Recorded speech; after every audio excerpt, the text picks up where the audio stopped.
The judge was only seconds away from finalizing my divorce, until a weak, crystal-clear voice echoed through the courtroom, and my daughter's cracked tablet lit up. Everything changed. The courtroom fell completely silent. I could hear the ticking clock pounding against my skull. I sat frozen in my chair, my rough construction worker hands locked together so tightly my knuckles turned white. Cold sweat dripped down my palms. Across the polished wooden table sat Sarah, my wife. No, my soon-to-be ex-wife. She sat perfectly straight in her expensive designer suit without a single wrinkle. Her face was cold. Her eyes were filled with disgust whenever they landed on me. Her lawyer wore a smug smile. They had won. They had taken everything from me. My money, my house, and worst of all, custody of my daughter. I had been branded a violent drunk. Every accusation was a lie. But nobody believes a construction worker. The judge sighed heavily as he flipped to the final page of the file. His arm slowly lifted.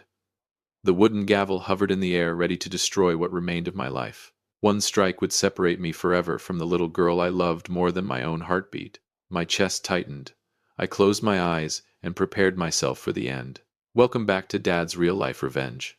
Grab a drink, some snacks, sit back and remember this: every person in these stories had every chance to do the right thing. They simply chose wrong. Subscribe for more intense family drama stories and leave a comment with number 1 so we can begin this story. Then a tiny trembling voice broke through the suffocating silence. Your Honor, can I show the court something my daddy doesn't know about? The small voice sliced through the room like a blade. It was Lily, my 7-year-old daughter. She slowly stood from the back row. Her faded pink dress looked worn out at the edges. In her tiny hands was a pink tablet with a shattered screen. Every eye in the courtroom turned toward her. Sarah flinched instantly. The color drained from her face. The smile on her shark lawyer's face froze solid. She tried to stand and stop Lily, but the judge raised his hand before she could move another inch. I turned to stare at my daughter, completely confused. That tablet was the gift I had saved months to buy for her. But it had been broken for over a month. Why did she bring it here? What was she hiding from me? Lily walked forward, one tiny step at a time. Her eyes never left the judge. The cracked screen reflected the pale neon lights hanging above the courtroom. A horrifying secret was about to come to light. A secret hidden inside my little girl's broken toy. This story will completely change the way you see trust. If you believe the truth always finds a way to win, hit like and stay with me until the very end of this shocking secret. Watching little Lily walk toward the witness stand made my chest tighten so hard I could barely breathe. Suddenly the past came rushing back like a slow-motion movie. Before the storm destroyed everything, I once had it all: a family, a home, and a love I believed could never be broken. It all started 8 years earlier, on a pouring rainy afternoon. I was a poor construction worker back then, always covered in cement dust and dirt. That evening I stepped into a tiny roadside diner to escape the rain. That was where I saw Sarah for the very first time. She was the new waitress. Her warm smile melted away the coldness of the storm outside. The purity in her eyes touched the heart of a rough, exhausted construction worker like me. We fell in love with a simple and honest kind of love. I worked myself to exhaustion every single day. I took extra shifts, overtime, anything I could find. From sunrise until late into the night, I pushed my body beyond its limits. I only had one goal: to give the woman I loved a better life. The day Lily was born became the happiest moment of my entire life. Her tiny cries echoed through the cramped hospital room. When the nurse gently placed that little angel into my arms, I broke down crying. My rough hands, covered in scars and calluses, trembled as I held her close to my chest. At that moment, I silently promised myself I would protect this little girl with my life. Lily grew up surrounded by my endless love. She had bright eyes and the same radiant smile Sarah had the day we first met. Every morning became sacred to me because I got to prepare breakfast for my daughter. I carefully used a knife to cut slices of bread into perfect little stars. Lily would squeal with excitement every time she saw them. She would wrap her tiny arms around my neck and whisper that I was the best dad in the whole world. Those star-shaped slices of bread became the symbol of our small but priceless happiness. I truly believed I was the luckiest man alive. I had a loving wife and a sweet little daughter. But life never stays peaceful forever. While I was busy building our home, invisible cracks had already started spreading through it. Slowly, my beautiful dream began falling apart. Sarah started changing in ways that terrified me. She stopped waiting for me at dinner every night. The warmth she once carried disappeared, replaced by a coldness that sent chills down my spine. I could feel a massive distance growing between us day after day. Something dark was happening inside my own home, and I had absolutely no idea. Sarah's transformation did not happen like a violent storm crashing into our lives.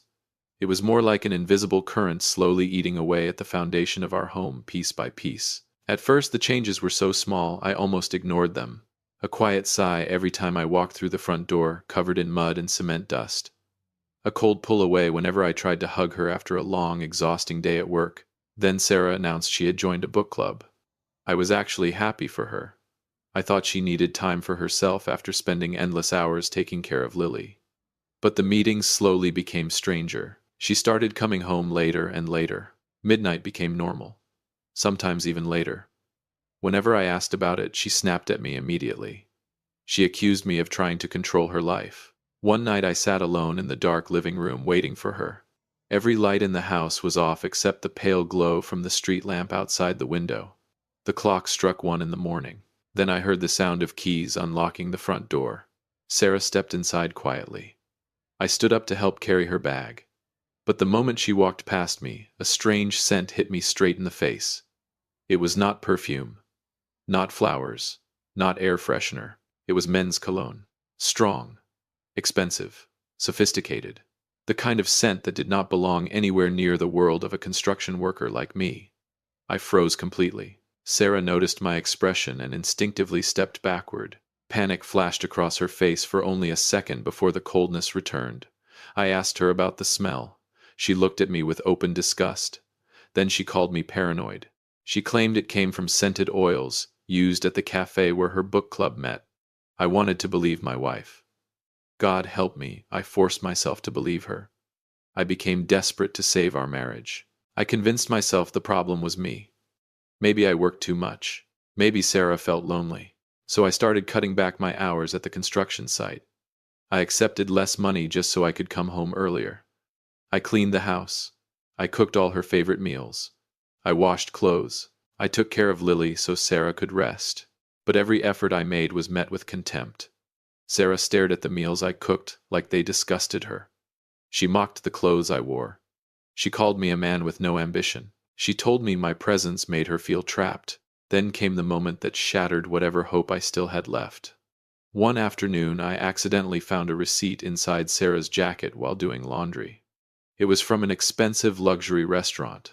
Dinner for 2. The date on the receipt was the exact same afternoon she claimed she was working overtime.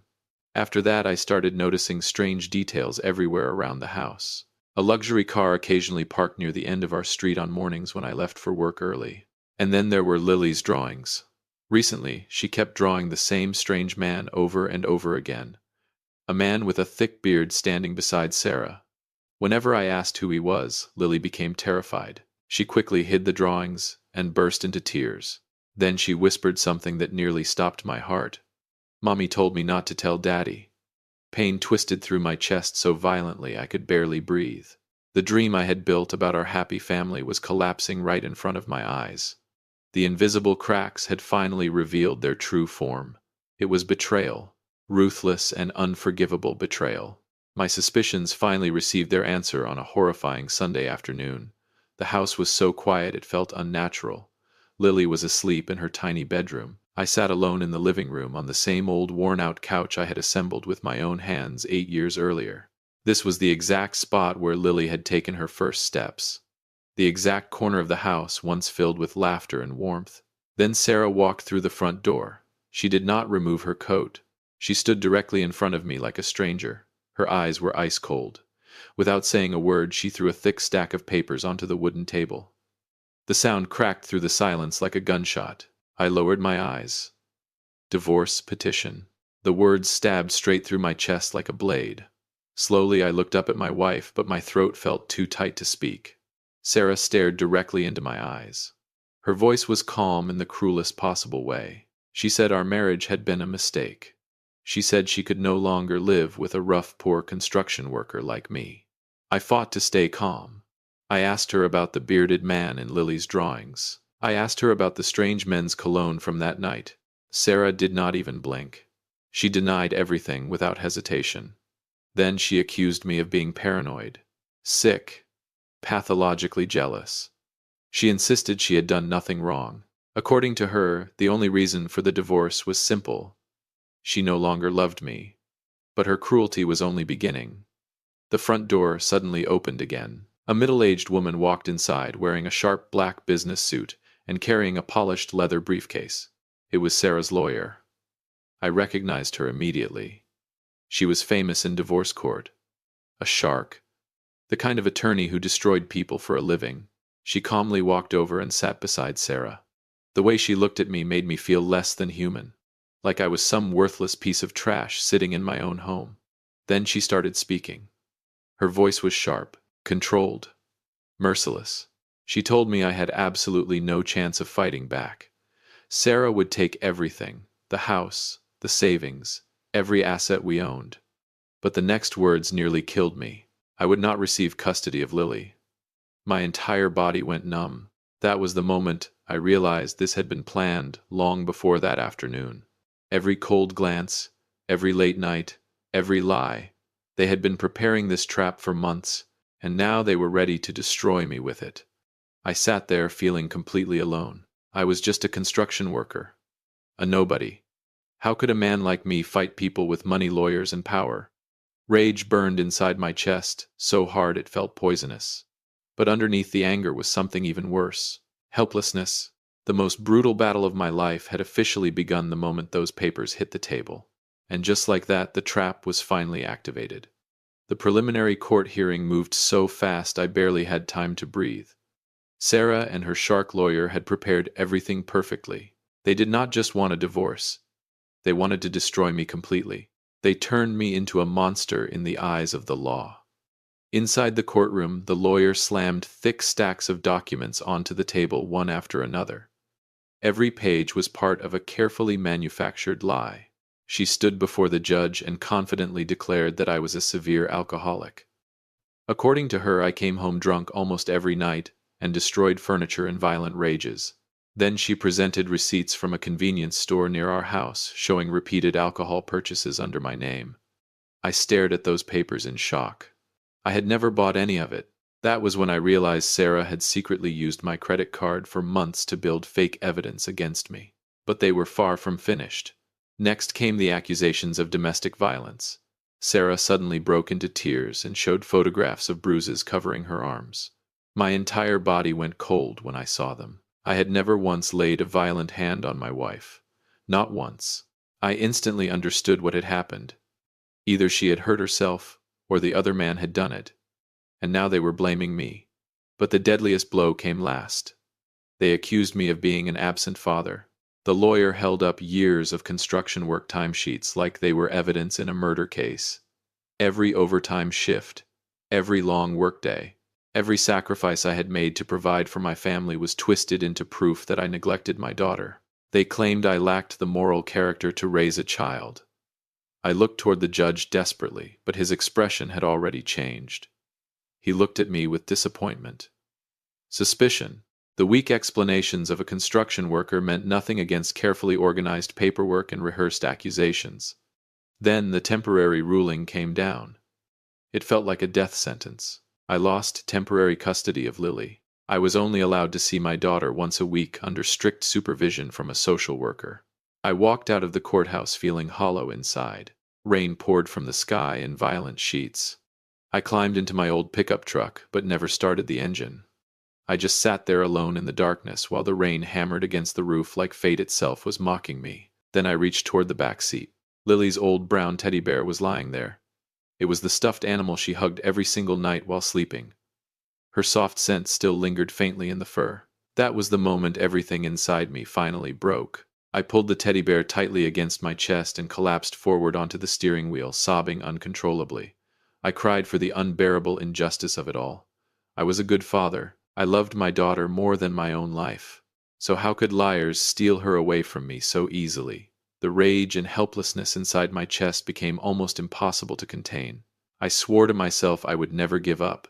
But deep down I had no idea how a broken construction worker could possibly fight people this cruel and this powerful. The darkest days of my life had officially begun. After the court's cruel ruling, I became nothing more than a ghost drifting through each day. I was only allowed to see Lily once a week, and every visit happened under the cold watch of a social worker. They stood nearby, holding a clipboard recording every word I said and every move I made like I was some dangerous criminal. Earlier that week, I met Lily at a small public park. The moment I saw her from a distance, my heart nearly stopped. My little girl had become painfully thin. Her cheeks were hollow. Her skin looked pale and lifeless. She no longer ran toward me, laughing and throwing herself into my arms the way she used to. Instead, Lily sat silently on a stone bench. Her eyes looked empty, terrified. I slowly sat beside her and gently reached for her tiny hand. But Lily pulled away instinctively. That single movement cut deeper than any knife ever could. My daughter was afraid of me, afraid of the father who loved her more than anything in this world. I tried to comfort her. I carefully pulled back the sleeve of her sweater to see if she was cold. Then my entire body froze. 3 dark bruises wrapped around her tiny wrist. Deep finger-shaped bruises. The unmistakable marks of an adult grabbing her far too hard. Panic exploded inside me. I immediately asked Lily what happened. But she started trembling the moment I mentioned the bruises. She refused to look me in the eyes. Her lips quivered as she shook her head over and over again. Then she whispered softly that she had fallen at school, but I knew she was lying. A 7-year-old child does not get bruises like that from simply falling down. The second our visit ended, I called Child Protective Services in complete desperation. I explained everything about Lily's bruises. I begged them to investigate. I pleaded for someone to help my daughter, but the answer I received felt like ice water poured directly into my soul. They said the bruises were too minor to prove abuse. Then they accused me of trying to manipulate the situation to gain leverage in court against my ex-wife. At that moment, I realized the system had completely abandoned us. The law was no longer protecting my daughter. It was protecting the people hurting her. Everything reached a breaking point the following day at the lawyer's office. We had one final meeting to sign additional paperwork for the divorce proceedings. Sarah walked into the office looking flawless. She wore an elegant black velvet dress and carried an expensive designer handbag. Beside her stood the shark lawyer with that same victorious smile stretched across her face. When the office assistant stepped out to get drinks, Sarah slowly walked toward me. Then she leaned down close to my ear, and suddenly I smelled it again. That same expensive men's cologne from months earlier. The same scent that had haunted me ever since that night. Sarah smiled cruelly. Then she whispered that I was nothing but garbage from the bottom of society, a worthless construction worker. She said I would never be capable of fighting her or the man she truly wanted. Then she challenged me to keep fighting in court. According to her, she would make sure I never saw my daughter again for the rest of my life. My fists clenched so tightly my nails cut into my palms until blood started dripping between my fingers. Rage burned through my entire body. I wanted to scream. I wanted to destroy everything around me. But I forced myself to stay silent. Because deep inside, I knew something important. Sarah was becoming too confident, too careless. The villains always believe they have already won right before everything collapses. And Sarah had absolutely no idea that a terrifying storm was already approaching from the one place she never expected. The day of the final hearing had finally arrived. The air inside the courtroom felt so heavy I could barely breathe. Today would decide everything. Either I would get my daughter back, or I would lose her forever to the cruel woman sitting across from me. Sarah entered the courtroom, looking completely confident. She wore a perfectly tailored cream-colored dress that made her appear elegant, graceful, almost innocent. Her makeup was soft and natural, carefully crafted to give the image of a loving mother who had suffered deeply. She sat down calmly with perfect posture. Then she looked at me. That look carried only one message: victory. Sarah truly believed she had already won. She knew every fake piece of evidence had been carefully prepared months in advance. Every lie was polished to perfection. Beside her, the shark lawyer calmly organized several thick folders across the table. Then she rose to her feet and approached the center of the courtroom with the confidence of a predator closing in for the kill. Her voice cut through the silence sharply. She humiliated me in front of everyone. She loudly declared that I was human trash from the bottom of society. According to her, a poor, violent construction worker like me did not deserve to breathe the same air as a child. Every word felt like a poisoned blade stabbing into my dignity. I glanced toward Sarah. A faint smile slowly curled across her lips. She was enjoying this. I lowered my eyes toward my rough hands covered in scars and calluses. My mind felt numb. The weight of helplessness crushed down on my chest so hard I thought I might collapse. What chance did a broken construction worker have against money manipulation and perfectly crafted lies? I felt myself sinking deeper and deeper into hopelessness. The entire courtroom seemed to have already judged me guilty. The judge looked at me sternly before lowering his gaze toward the fabricated abuse reports lying on the desk. Then he sighed heavily and slowly raised the wooden gavel into the air. Everything was over. My life as Lily's father was about to end forever. Then suddenly the courtroom doors burst open. Every head turned instantly.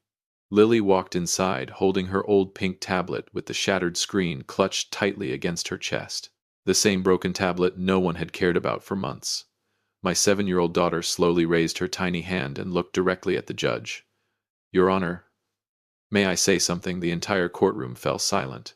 Sarah spun around so fast her chair nearly tipped backward. For the very first time, cracks began appearing in her perfect expression.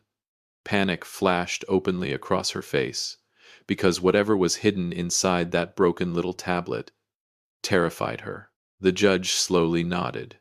Then he motioned for the court clerk to step forward. Lily's cracked pink tablet was connected to the large courtroom display system. Every pair of eyes locked onto the giant white screen at the front of the room. Silence wrapped around the courtroom so tightly it felt suffocating. Then the video began playing. The footage shook slightly. It was clearly recorded using the tablet's front camera. The setting appeared instantly familiar to me. Lily's bedroom. Our old house. The video showed Sarah sitting on Lily's bed. But the woman on that screen was not the elegant, graceful Sarah everyone saw in court. This version of her looked terrifying, cruel. Her hand was tightly gripping Lily's tiny wrist, exactly where I had seen those bruises. Then the audio echoed through the courtroom speakers with horrifying clarity. Sarah's voice hissed through clenched teeth. "I already told you what to say in court." Little Lily was crying in the video. "Mommy, I'm scared. I don't want to lie to the judge. Daddy didn't hurt you. Daddy doesn't drink alcohol." Suddenly Sarah slapped Lily hard across the shoulder. The entire courtroom flinched. Sarah screamed at her daughter. "It's not lying. It's protecting us. Do you want Mommy to go to jail? Do you want us to become homeless? You will tell them your father is violent and drunk. If you don't, you'll never see me again." The courtroom froze in absolute horror. Every lie, every accusation, every fake piece of evidence destroyed within seconds. The shark lawyer stood completely motionless. The thick folders slipped from her hands and scattered across the floor. But the video was not finished. Suddenly the bedroom door opened. A man walked into the frame. The moment his face appeared on the giant courtroom screen, my entire body went numb. A thick beard. The same man from Lily's drawings. The same shadow that had haunted my life for months. He wrapped his arms around Sarah's waist and laughed smugly. "Well done, babe. We're almost finished. Soon we'll have all that stupid construction worker's money. And then we're leaving the country." My mind exploded. Every ounce of rage I had buried inside myself erupted all at once. Sarah's lover was finally standing exposed in front of the entire courtroom. The conspiracy, the manipulation, the lies, the attempt to steal my daughter and destroy my life.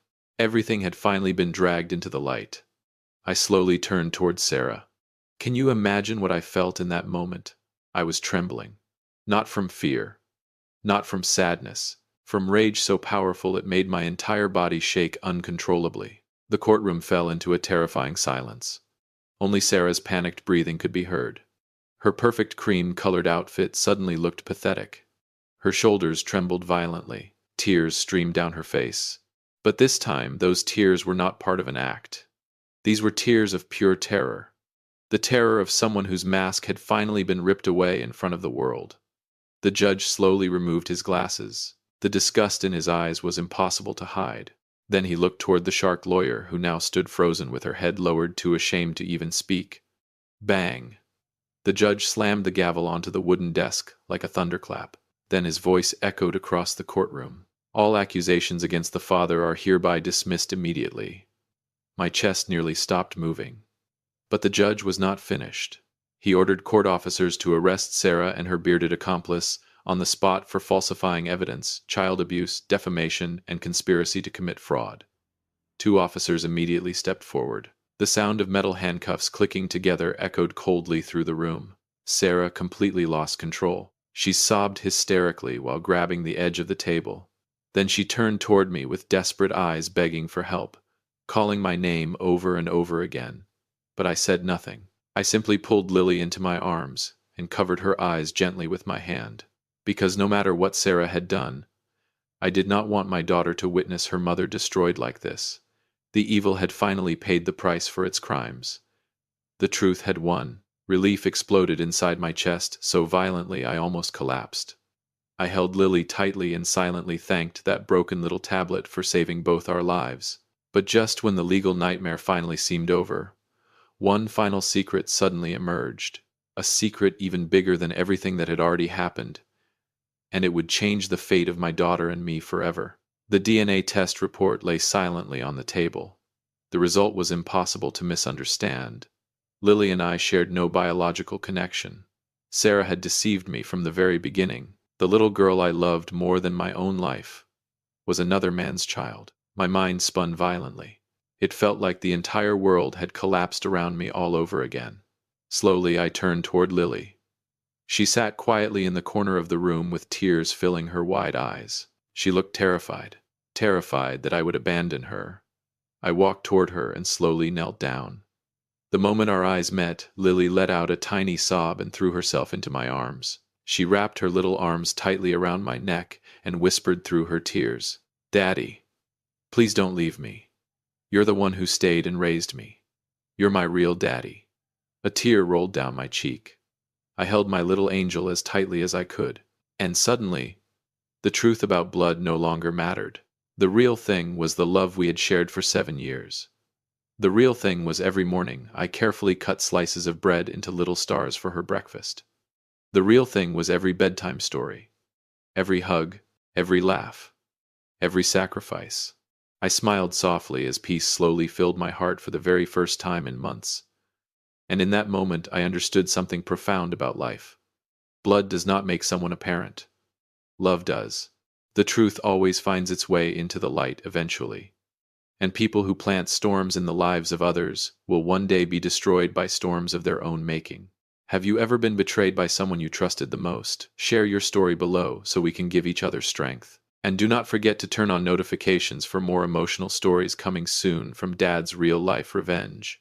Today, Lily and I live together in a small new apartment filled with sunlight and peace. Our new life began with the simplest things. Every morning I stand in the kitchen, carefully cutting slices of bread into little stars for my daughter. And every single time Lily still laughs with happiness. The storm is finally behind us.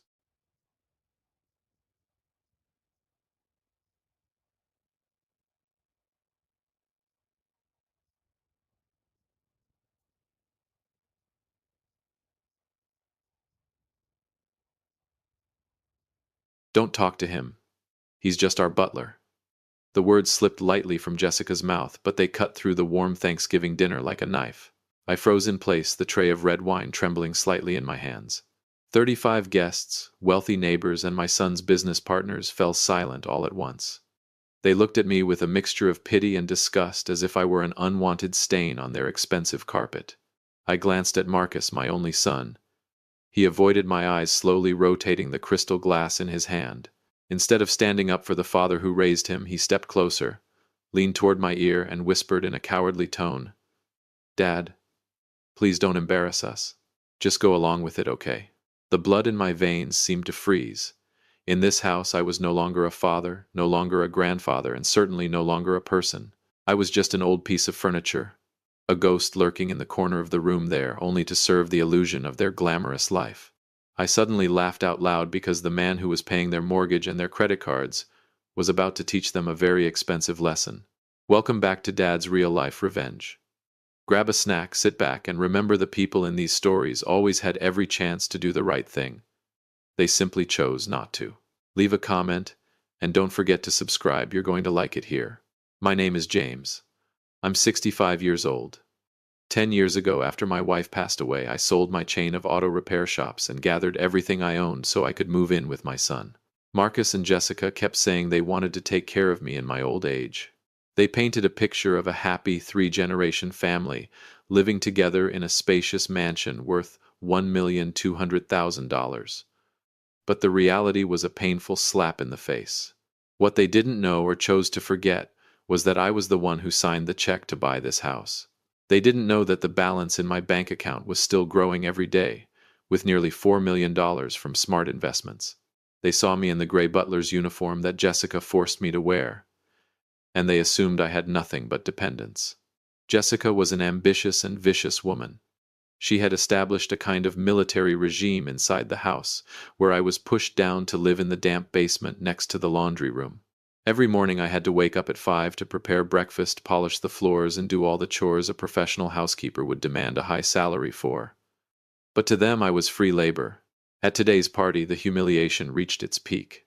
I watched Jessica laughing with her upper-class friends, proudly showing off a new handbag she had bought, using the supplementary credit card connected to my account, while introducing me as some lowly stranger. Every time I tried to speak with my grandchildren, Emma and Jessica would quickly step in. She didn't want me contaminating the perfect world she had created for them. The pain didn't come from being humiliated in front of strangers. It came from Marcus's silence. My son, the child I once stayed up all night caring for when he was sick, was now looking at his father like a burden that needed to be hidden. He enjoyed the luxury funded by my money, yet felt ashamed of my presence. I turned and walked into the kitchen, placing the wine tray on the marble counter. The shame I had felt moments earlier slowly faded, replaced by a chilling calm. When your self-respect has been stripped away completely, there is nothing left to fear. I glanced at the large mirror hanging in the hallway and straightened the collar of my butler's uniform. They thought I was a senile old man, someone with nowhere to go, clinging to their mercy. They were wrong. I pulled my phone from my pocket and scrolled through the bank notification that had just arrived. Total assets, $3,782,000. Enough money to buy 10 houses like this one and wipe the arrogance off Jessica's face in a single move. This little game of pretending to be their butler had gone on long enough, and I was starting to grow tired of the role.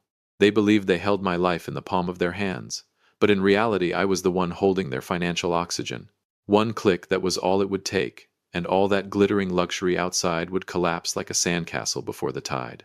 Chapter 2 will expose the rot inside this million-dollar house. It will focus on the sharp contrast between the glamorous surface and the cruelty hidden in the basement, where James is treated like an invisible man while pushing the audience's anger to its peak as the Sunset Manor scheme begins to emerge. The party ended when the clock struck midnight. The last guests left with satisfied smiles, offering Jessica their compliments for a perfect evening and for having such a devoted butler.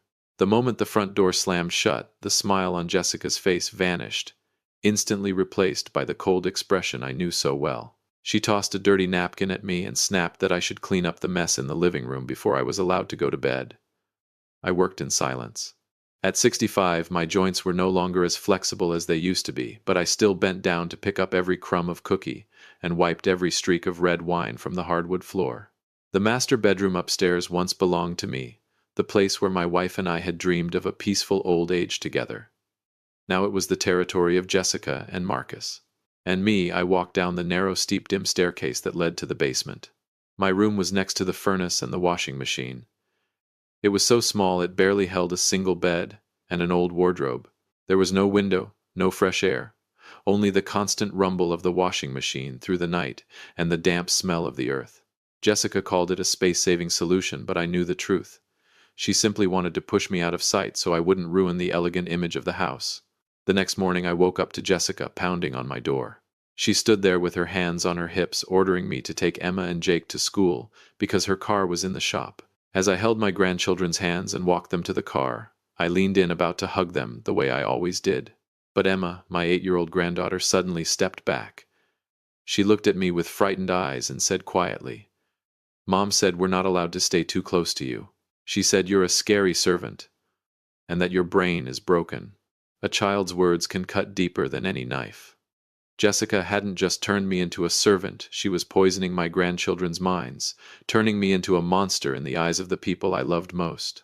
She was planting the idea that I was a confused old man, someone whose mind was failing so they would never respect me.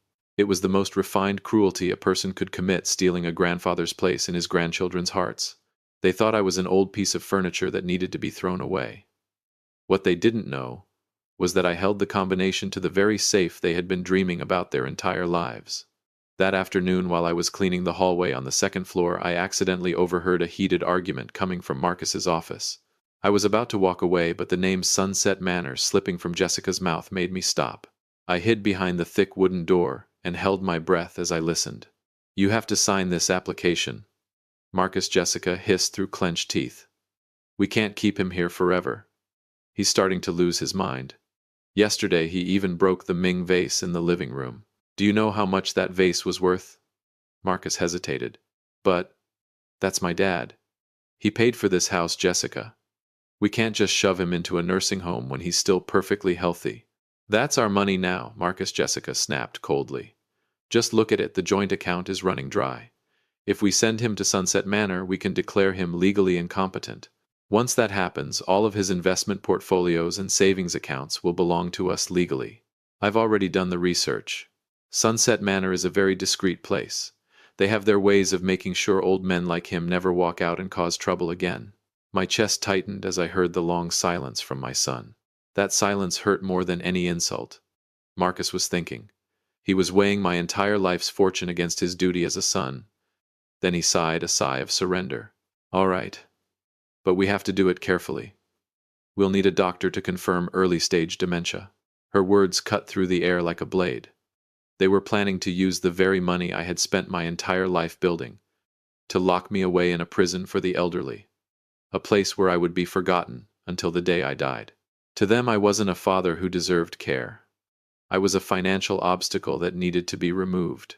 Jessica's shameless cruelty had reached a level that could no longer be tolerated, and Marcus's cowardice erased the last trace of affection I still had for him. I quietly walked down the stairs, my hands trembling with rage, yet my mind strangely clear. A plan was already beginning to take shape.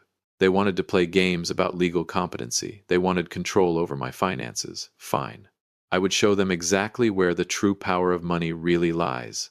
I pulled out my phone and sent a message to Harold, my longtime lawyer and closest friend.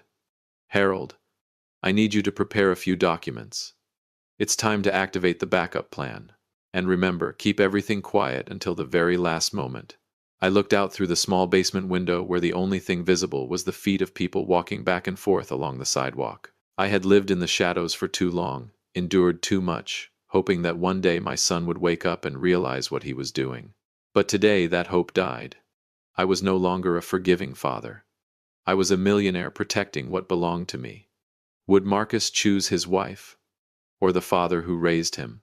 The answer will shock you with the cruelty of people blinded by greed. Follow my story until the end, and leave a comment telling me the city you're watching from so I can see how far my story has traveled. That night I didn't sleep.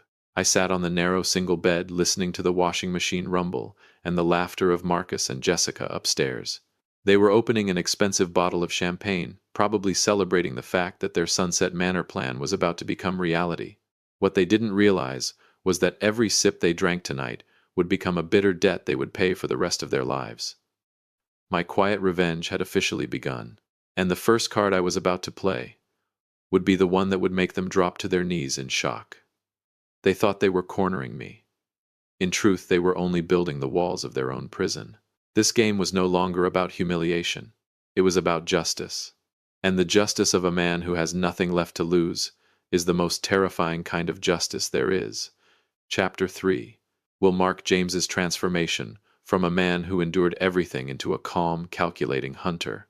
We will focus on the sharp contrast between James's quiet composure in his lawyer's office and the almost ridiculous chaos that erupts when Jessica suddenly finds that her lifeline has been cut off. On Monday morning, I didn't wake up at 5 to prepare breakfast like usual. Instead, I put on the most expensive custom-tailored suit I owned one. I had carefully hidden in a suitcase under my bed for the past 3 years. When I stepped into the living room, Jessica was standing there in her silk pajamas, her face still sleepy and irritated. She was about to yell, demanding to know why breakfast wasn't ready, but the words caught in her throat the moment she saw me. I was no longer the sluggish old butler. I stood straight, shoulders squared, my eyes cold like a general before battle. Without saying a word, I walked straight toward the door. "Dad, where are you going?" Marcus called after me, his voice confused. "What are you trying to do? Start a rebellion?" I simply gave a faint smile, the kind of smile he would soon learn was the warning sign of a financial catastrophe. I drove my old car to Harold's office building downtown. When I stepped into the room filled with the rich scent of oak wood and leather-bound documents, Harold greeted me with a firm handshake. "James," he said, studying my face, "I've been waiting for this call from you for 3 years. You've been far too patient." "Let's begin, Harold," I replied calmly. For the next 2 hours, we reviewed every piece of legal documentation. Legally speaking, the house Marcus and Jessica were living in was entirely in my name. The $8,000 monthly allowance they received was actually an automatic transfer from my trust fund, the platinum credit card Jessica used for her extravagant shopping. It was simply an authorized card under my account. First, I said, cut off the supply line. I instructed Harold to notify the bank to immediately stop all automatic transfers into Marcus's account. Next, cancel every authorized credit card. And finally, send them an official notice terminating their right to occupy the property. They would have 30 days to move out, unless they could pay market rent. $4,500 a month. Harold looked at me with quiet admiration. "So you're going all in?" "They think I'm a stray dog they took in," I said calmly. "What they don't realize is that I'm the one holding the winning hand." While I sat there, sipping black coffee with Harold, the storm was already beginning to hit the $1 million house. I could almost picture it. Jessica standing at the counter of a luxury fashion boutique holding designer dresses worth thousands of dollars. She would hand over her card with that familiar smug expression, and then the cashier would look at the screen and shake her head apologetically. "I'm sorry, ma'am. Your card has been declined." Her shamelessness was astonishing. Even when cornered, she still tried to strike back with the old dementia card. But what she didn't know was that every word she said from this point on was being recorded by the pen clipped to my shirt pocket. If you've been listening for a while and want stories like this to keep coming, it would really help if you hit like and subscribe. 97% of people never do. But that's what keeps this entire channel going. I smiled a cold, chilling smile. "Don't worry about my mind, Jessica. Worry about how you're going to pay $4,500 in rent next month. Either you start looking for a smaller apartment, or you'll be out on the street." I turned and headed toward the staircase leading down to the basement. But halfway there I stopped and added, "Oh, and one more thing. Starting today I won't be making breakfast anymore. You'd better learn how to use the stove, if you can still afford the gas bill." That night, instead of the sound of the washing machine, I heard a violent argument erupting from the master bedroom. Jessica was blaming Marcus for failing to control his father, while Marcus was desperately trying to figure out how to keep their finances afloat. They were tearing into each other like animals trapped inside a glass cage. I lay on my narrow single bed and felt a strange sense of peace. This was only phase 1. They thought losing money was the worst thing that could happen. What they didn't realize was that the truth about my $4 million fortune would be the thing that would truly destroy them. Tomorrow, the family meeting I had been waiting for would finally take place. It would be the day every mask was torn away, and the parasites would be forced to face the brutal reality they had created for themselves. Would Marcus fall to his knees and beg his father for forgiveness? Or would Jessica play her final card and try one last time to send James to a nursing home? The ultimate confrontation was about to begin. Chapter 4 is the moment of judgment. I will focus on the planned stair-step reveal technique, turning the living room into a courtroom where James stands as the supreme judge. The next morning, the atmosphere inside the house was thick with hostility. Jessica and Marcus no longer had their usual polished appearance. They sat at the dining table with dark circles under their eyes and stacks of unpaid bills piled in front of them. When I walked in, Jessica didn't scream this time. She looked at me the way a snake looks just before it strikes. She pushed a sheet of paper across the table toward me. It was a psychiatric evaluation request stamped by a private clinic, a place I was certain she had bribed with the last bit of money she had left. "You've gone too far, James," Jessica said, her voice trembling with anger, though she tried to sound triumphant. "We've already contacted Sunset Manor. They'll be here tomorrow morning to take you for treatment. If you're smart, you'll give us $5,000 right now to pay off these debts, and maybe I'll consider arranging a nicer room for you there." Marcus stared down at the floor and muttered weakly, "Dad, this is for your own good. You're losing control, and we need to protect the family's assets." I didn't respond. Instead, I slowly placed a black leather briefcase on the table. I opened the lock and the sharp click echoed through the silent room like the sound of a gun being cocked. I pulled out the first document. They thought I was a stray dog they had taken in, but they had no idea I was the one holding the winning hand. "This," I said, placing the paper on the table, "is the certificate of land use rights and home ownership. You say you want to protect the family's assets. Then take a good look at who the sole owner of this $1.2 million house really is. Not Marcus. Not Jessica. Me, James Pierce. And this morning I filed an eviction request with the court." Jessica's face drained of color.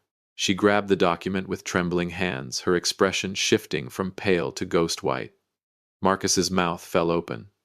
But when we bought the house, you said it was a gift to us," he stammered. "A gift of use, not ownership," I replied coldly. "And that privilege ended the moment you turned your father into a basement butler." "But that's not all." I pulled out the second document. "These are detailed statements from 3 different banks. My current total balance is $3,782,000. For the past 3 years, I've spent more than $300,000 just to maintain your ridiculous, extravagant lifestyle. I'm not some confused old man who needs financial protection. I'm the man who has been feeding this rotten family while the two of you played dress-up as high society." Silence filled the room. Jessica stared at the unbelievable numbers on the bank statement. The greed in her eyes suddenly transformed into a nauseating display of fake remorse. She tried to reach out and touch my hand, but I pulled away. Dad, Marcus stammered, his voice breaking. "We didn't know. We're truly sorry. We'll make it right. We'll move you back to the master bedroom immediately." I looked at my son and felt something deeper than anger. Pity. "You're not sorry because you mistreated me," I said calmly. "You're sorry because you accidentally mistreated a millionaire." And now I continued, "Here's the final card." I placed the recorder on the table and pressed play. Jessica's cold voice filled the room. "We can declare him legally incompetent. Once that happens, his entire investment portfolio will belong to us. Sunset Manor will make sure he never walks out and causes trouble again." Jessica collapsed into her chair, the color draining from her face. Marcus looked at his wife as if he were seeing a stranger, but I knew he was just as guilty through his silence. "You were planning to use my own money to lock me in a nursing home?" I asked. Every word landed like a stone on their chests. "You think my mind is broken? No. My mind is perfectly clear. Clear enough to record this betrayal.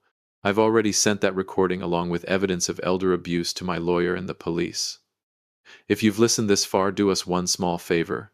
It only takes a second. Subscribe. A lot of people watch without doing it, but it means a lot to this channel." Jessica suddenly jumped to her feet, screaming like someone losing her mind. "You can't do this. You're his father. You can't throw us out onto the street." I stood up and calmly gathered my papers. There was no warmth left in my eyes for this woman. "I'm not throwing you onto the street," I said quietly. "I'm simply giving you the freedom you've always wanted. Freedom from my support. Freedom to earn your own living." I looked at Marcus one last time. "Your car will be repossessed this afternoon. Your credit cards are dead. And by the end of the weekend, the locks on this house will be changed. You have 48 hours to pack your things." Then I turned and walked up the stairs, not down to the basement, but straight into the master bedroom. For the first time in 3 years, I walked like the true owner of this house. Downstairs, the shouting and crying erupted again. But this time it didn't bother me. The game was over, the masks had fallen, and justice, late though it was, had been delivered with the cold precision of numbers.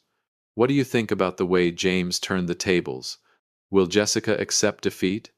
Or is she planning one last move during those final 48 hours? The truth revealed in the final chapter may make you rethink the true value of family. This final chapter will be a cleansing of James's soul and a fitting sentence for the greedy. We will end this journey with a feeling of peace, powerful and well-earned. 48 hours passed like a quiet purge. The mansion that once echoed with the fake laughter of upscale parties was now filled only with the sound of packing tape sealing cardboard boxes and the tired echoes of arguments. Jessica, the woman who once treated me like a ghost in the basement, chose the most cowardly path. Instead of kneeling down to apologize and ask for mercy, she packed up the last of her designer belongings and disappeared in the middle of the night, leaving behind a divorce paper for Marcus. Greed had been the only glue keeping her there, and when the money stopped flowing, she vanished like smoke. Marcus stood in the empty living room watching the taxi that carried his wife away. He looked 10 years older, his shoulders slumped under the weight of reality. Without credit cards, without protection, he was just a middle-aged man with no real survival skills. I walked down the stairs this time wearing a simple but neatly pressed shirt. I didn't look at him with anger, but with a strange calmness. Marcus looked up, his voice hoarse. "Dad, I've lost everything. She's gone. What am I supposed to do now?" I poured a glass of water and placed it on the oak table that I had paid for with my own hands. "You haven't lost everything, Marcus," I said quietly. "You still have your hands, and you still have a name that hasn't been written in the black book of the law. I won't throw you out onto the street immediately, but you will live in the basement." Marcus stared at me in shock. I continued firmly. "You'll stay in the room next to the washing machine. You'll get a job, any job, and you'll pay me $2,000 in rent every month. If you're late, even one day, the door will be locked.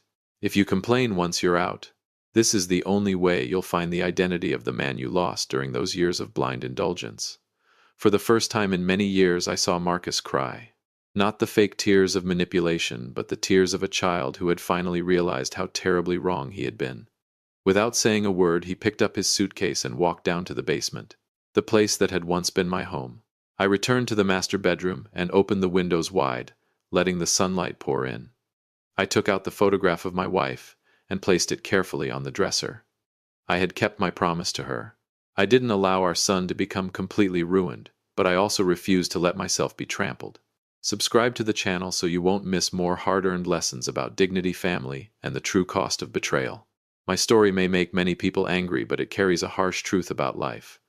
Respect is not something you can simply grant yourself, it has to be earned. And sometimes in order to protect love, you must learn to use the firmness of money and the power of the law. To those of you who have followed this story, I want to share a few lessons from a man who has lived nearly an entire lifetime. First, kindness without boundaries only feeds the ungrateful. Never confuse compassion with weakness. The moment you allow someone to cross the line of your self-respect, you are teaching them how to trample on you. Second, money is only a tool, but the way you use it reveals your true character. Jessica and Marcus saw the numbers, but they were blind to the value of the man who created them. Never bite the hand that feeds you, because when that hand closes into a fist, the price you pay will be total collapse. Finally, family is meant to be a place of love, not exploitation. $1 million mansion can never become a home if it is built on lies and cruelty. I looked down at the garden where Emma and Jake were playing together. I had reclaimed my right to be their grandfather. I will teach them the value of hard work, the importance of gratitude, and the truth that respect is not something you can simply claim, it must be earned. My name is James, and this is the story of my justified revenge on Dad's real-life revenge. Thank you for listening and staying with me until this final moment. Remember this in life: you can choose to be anyone, but choose to be a person of character. I'll see you again in the next stories. Just one seat at the graduation ceremony showed me exactly where I stood in my own family. It began with a phone call I was never supposed to overhear, and ended with a silence so heavy it crushed everything inside me. For 17 years, I had never missed a single milestone in Jasmine's life. Today was her graduation day at Howard University. I woke up at 5 in the morning. I carefully ironed my best shirt. I slowly tied the necktie Jasmine had given me for my birthday 3 years ago. I was proud. I was happy. I truly believed I was the luckiest father in the world. But my world collapsed right there in the entrance hall. Diane walked toward me with a cold expression on her face. She would not even look me in the eyes. She handed me a small piece of paper and whispered in a quiet but merciless voice, "You should sit in the backup seats at the back. The front row belongs to Marcus." Jasmine needs graduation photos with her real father. Having you there would ruin the perfect family picture. Her words stabbed straight into my chest. I stood frozen among the crowd. I looked down at the ticket in my hand. Seat 15. The very last row. The place reserved for unwanted guests. The place hidden behind the bright stage lights. Up front, Jasmine was smiling brightly in her graduation gown. She threw her arms around Marcus, the man who had not paid a single dollar in child support for 17 years. The man who only showed up after all the hard work was already done.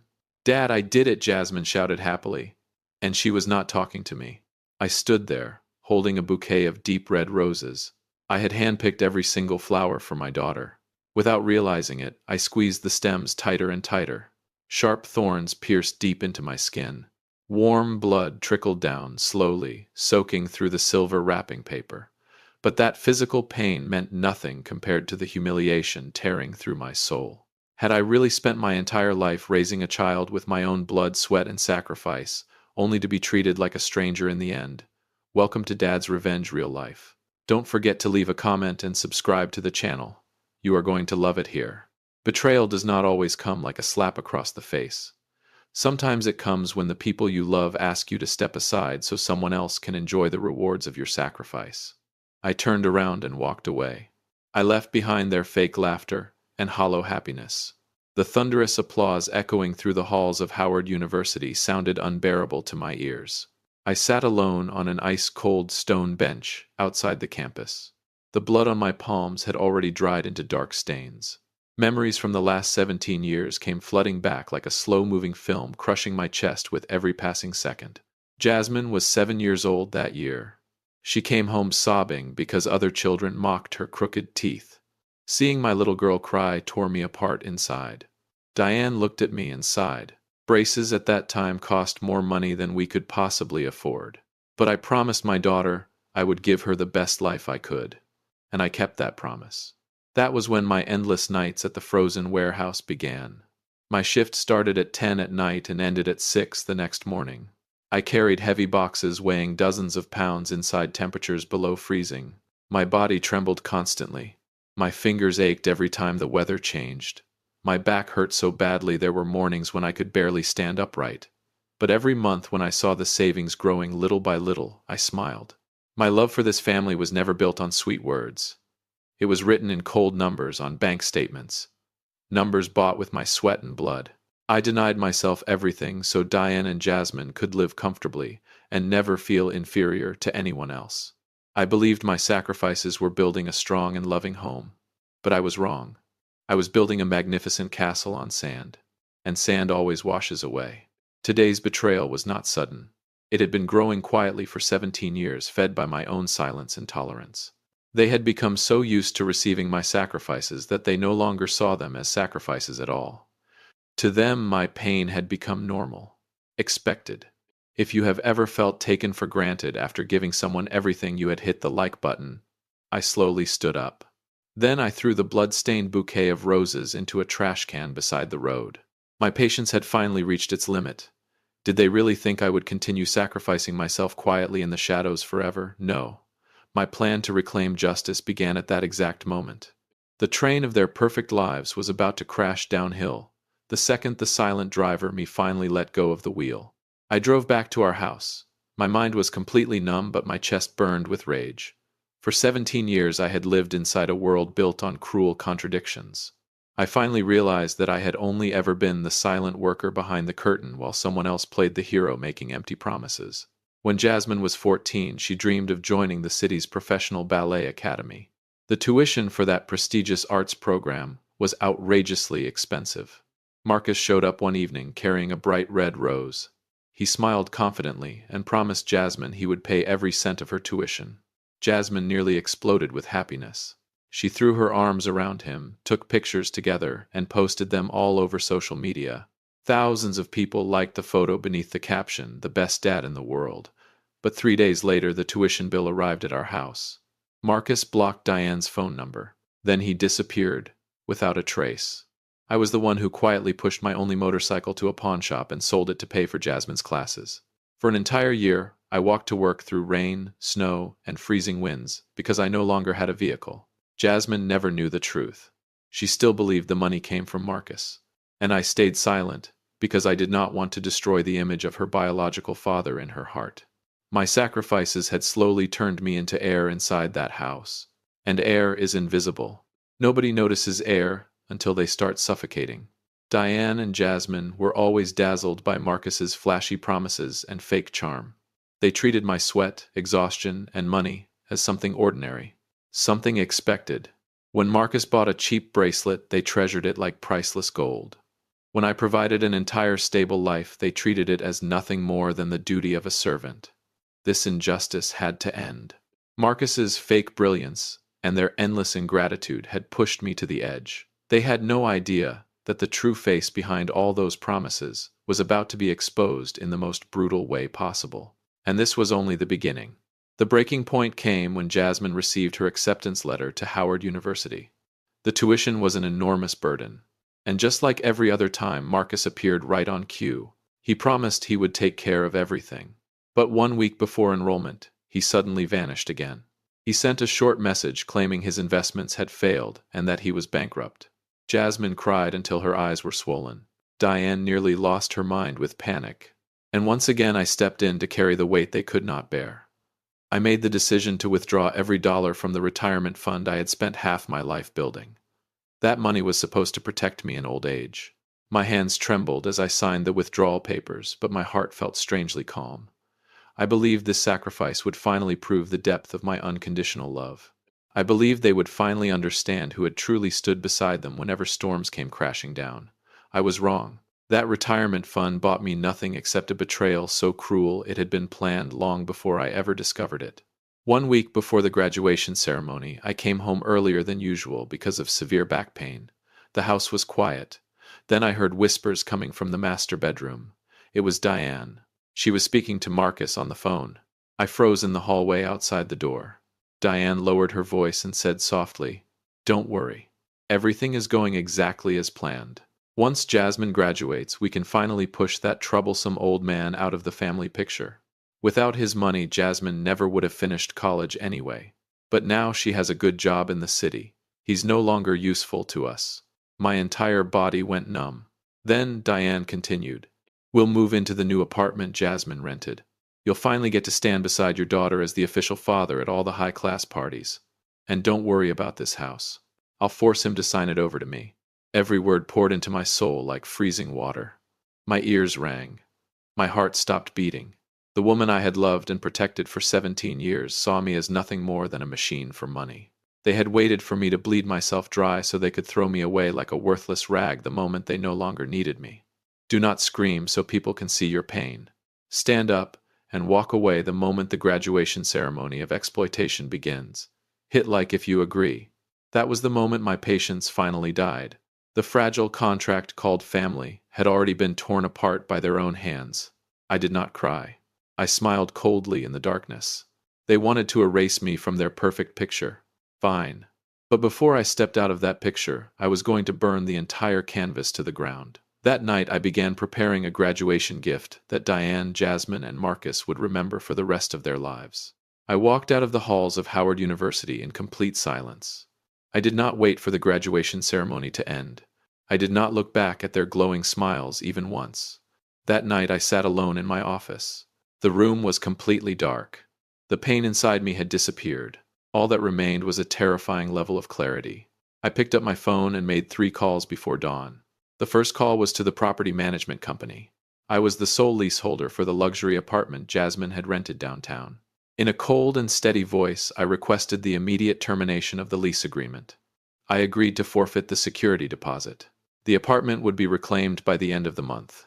Jasmine would no longer have a beautiful place to move into with her wonderful biological father.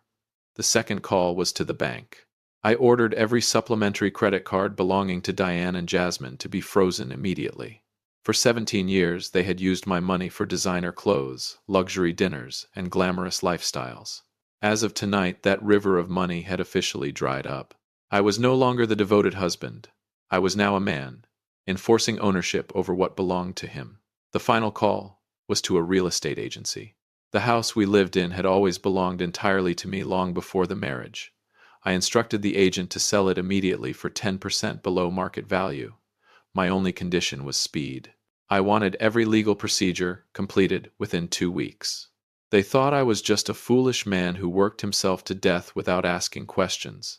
They believed they could drain every drop of my finances and casually throw me away afterward. They were wrong. I was the one who built their fake paradise with my own hands, and I could destroy it just as easily. This war had only begun, and they were still celebrating their victory, without realizing the ground beneath them was already collapsing. Tomorrow morning, when the sun rises, Diane and Jasmine will receive their first brutal slap from reality. Are you curious to see how they react when they realize the gold mine they despised has officially closed forever? Stay tuned for the next chapter to witness the full force of this reckoning. The next morning, Diane and Jasmine returned home just after sunrise. I was sitting calmly in the living room reading the newspaper and sipping a cup of bitter coffee. They walked inside, looking exhausted, but their smiles still filled the room. The moment Diane saw me, she started complaining. She grumbled that Marcus had once again forgotten his wallet during their celebration dinner at a five-star restaurant the night before. Jasmine immediately defended her biological father. A great man like Marcus should not have to worry about petty money problems, she said proudly. I did not say a single word. I simply smiled. Their awakening began less than an hour later. On her way to work, Diane stopped at her usual Starbucks for one of her expensive coffees. Casually, she swiped the supplementary credit card I had given her years ago. Beep. The payment machine rejected it. The cashier gave her an awkward smile. I'm sorry, ma'am. Your card has been declined. Diane frowned in irritation and tried again. Declined. Again. This time, panic flashed across her face. Seconds later, my phone rang. The moment I answered, Diane exploded with fury. Lucas, what did you do to my account? Unlock the card. Right now I'm standing here humiliating myself in this coffee shop. My voice remained perfectly calm. There's nothing wrong with the card. I canceled it. Starting today, you can pay for your perfect little life yourselves. Then I hung up before she could scream another word. At the exact same time, Jasmine received an urgent email from the property management company. The message informed her that the lease for her luxury apartment had been terminated immediately. She was required to remove all her belongings before the 31st of the month. That was when real panic finally began spreading through both of them. For the first time in years, they realized the invisible support system surrounding their lives was disappearing piece by piece. The glamorous mask they wore so proudly was slowly being ripped away layer after layer. But this was only a light appetizer before the real punishment began. Tonight's confrontation at the dinner table would expose every ugly truth completely. Did they really believe they could corner me so easily? Then they should prepare themselves for the final audit from the man they once called the troublesome old burden. That night, the family dinner table turned into a cold execution chamber. Diane and Jasmine stormed into the house with fury burning across their faces. They slammed their hands onto the table and shouted directly at me. Have you lost your mind, Lucas? How dare you freeze our cards and cancel Jasmine's apartment? Do you have any idea how humiliated we were today? I did not flinch. Slowly, I pushed a thick stack of documents across the table toward them. It was the most detailed financial audit they had ever seen in their lives. I looked directly at Jasmine. My voice was as cold as ice. For 17 years, this is the exact amount I spent on both of you. $1,240,000. Your braces. Your ballet academy tuition. Your expensive education at Howard University. Every single dollar came from my sweat and blood. I leaned forward slightly. Marcus made promises.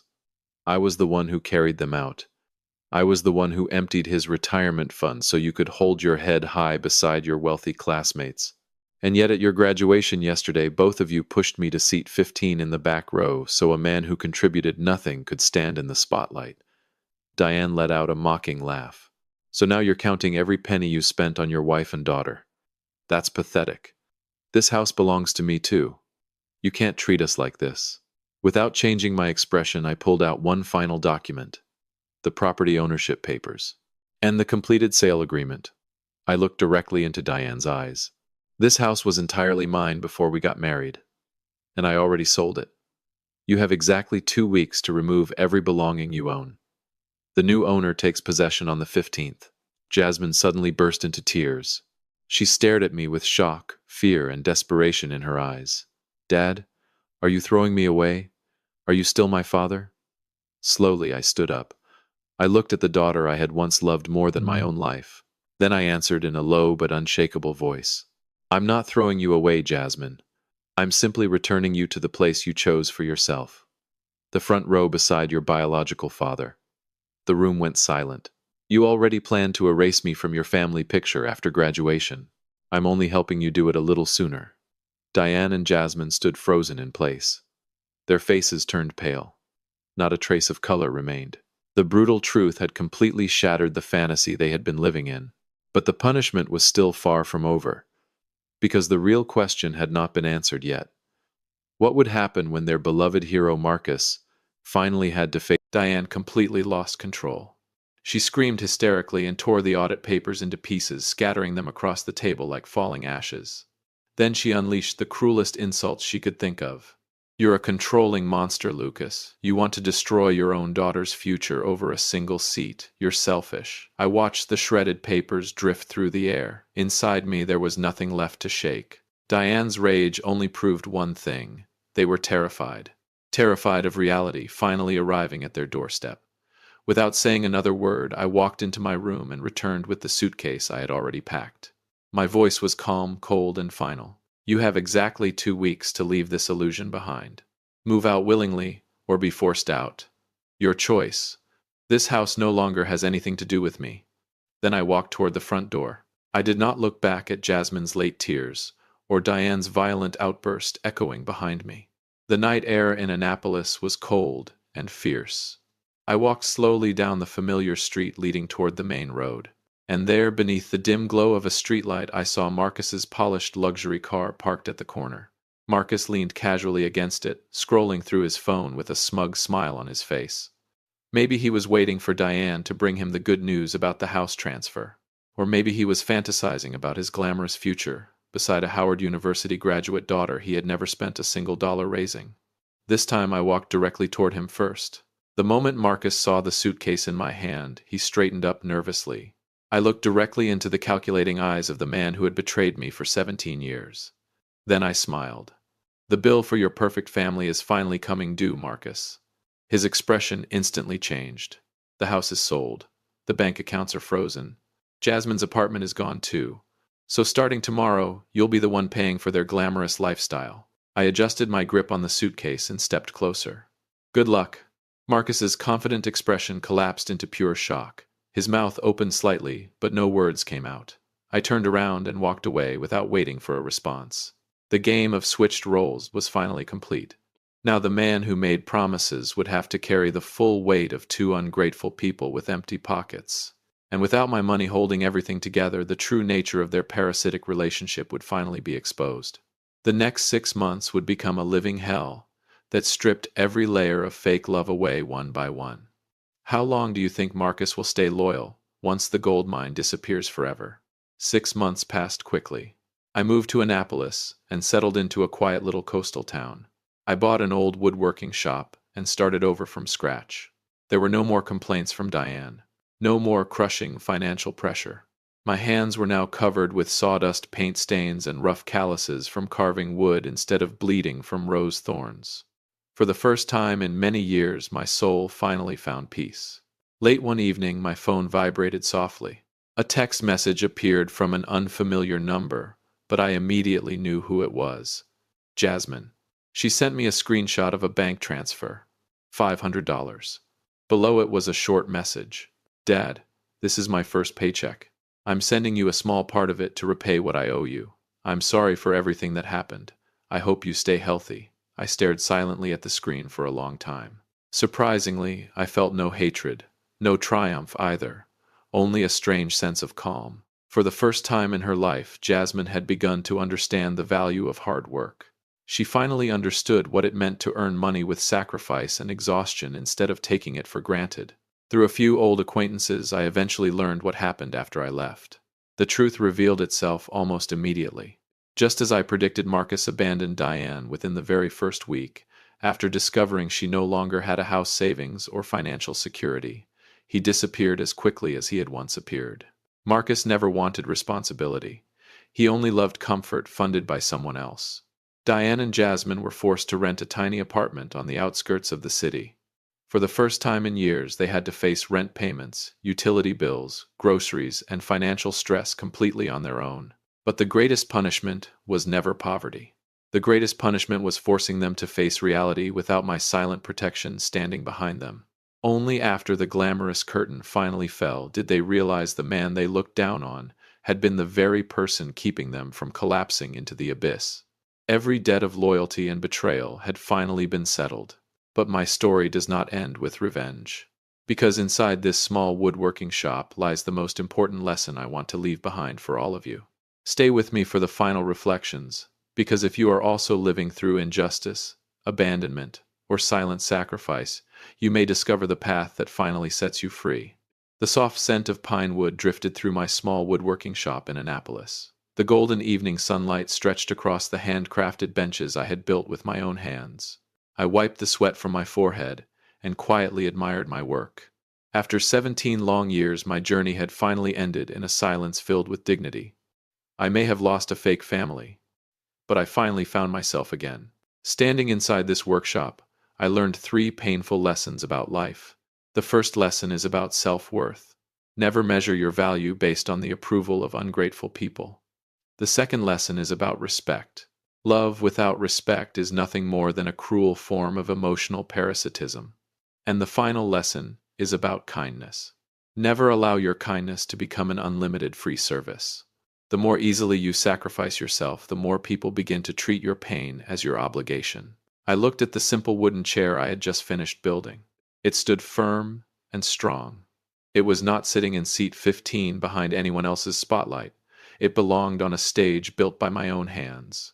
If people refuse to give you the seat you deserve, then build your own stage. Do not beg for pity. Do not tolerate humiliation just to preserve the illusion of a happy family. My story is a warning to everyone, silently sacrificing themselves in the dark. Your silence does not make selfish people grateful. It only feeds their greed. Be brave enough to walk away once your limits have been crossed. Join our community by hitting the like button and subscribing for more real, emotional, and hard-hitting family stories. And as always, thank you for being part of this space. I turned off the lights and closed the door to the workshop behind me. The streets of Annapolis were glowing beneath the night sky. And for the first time in many years, I walked forward feeling completely free. My real life was only beginning now.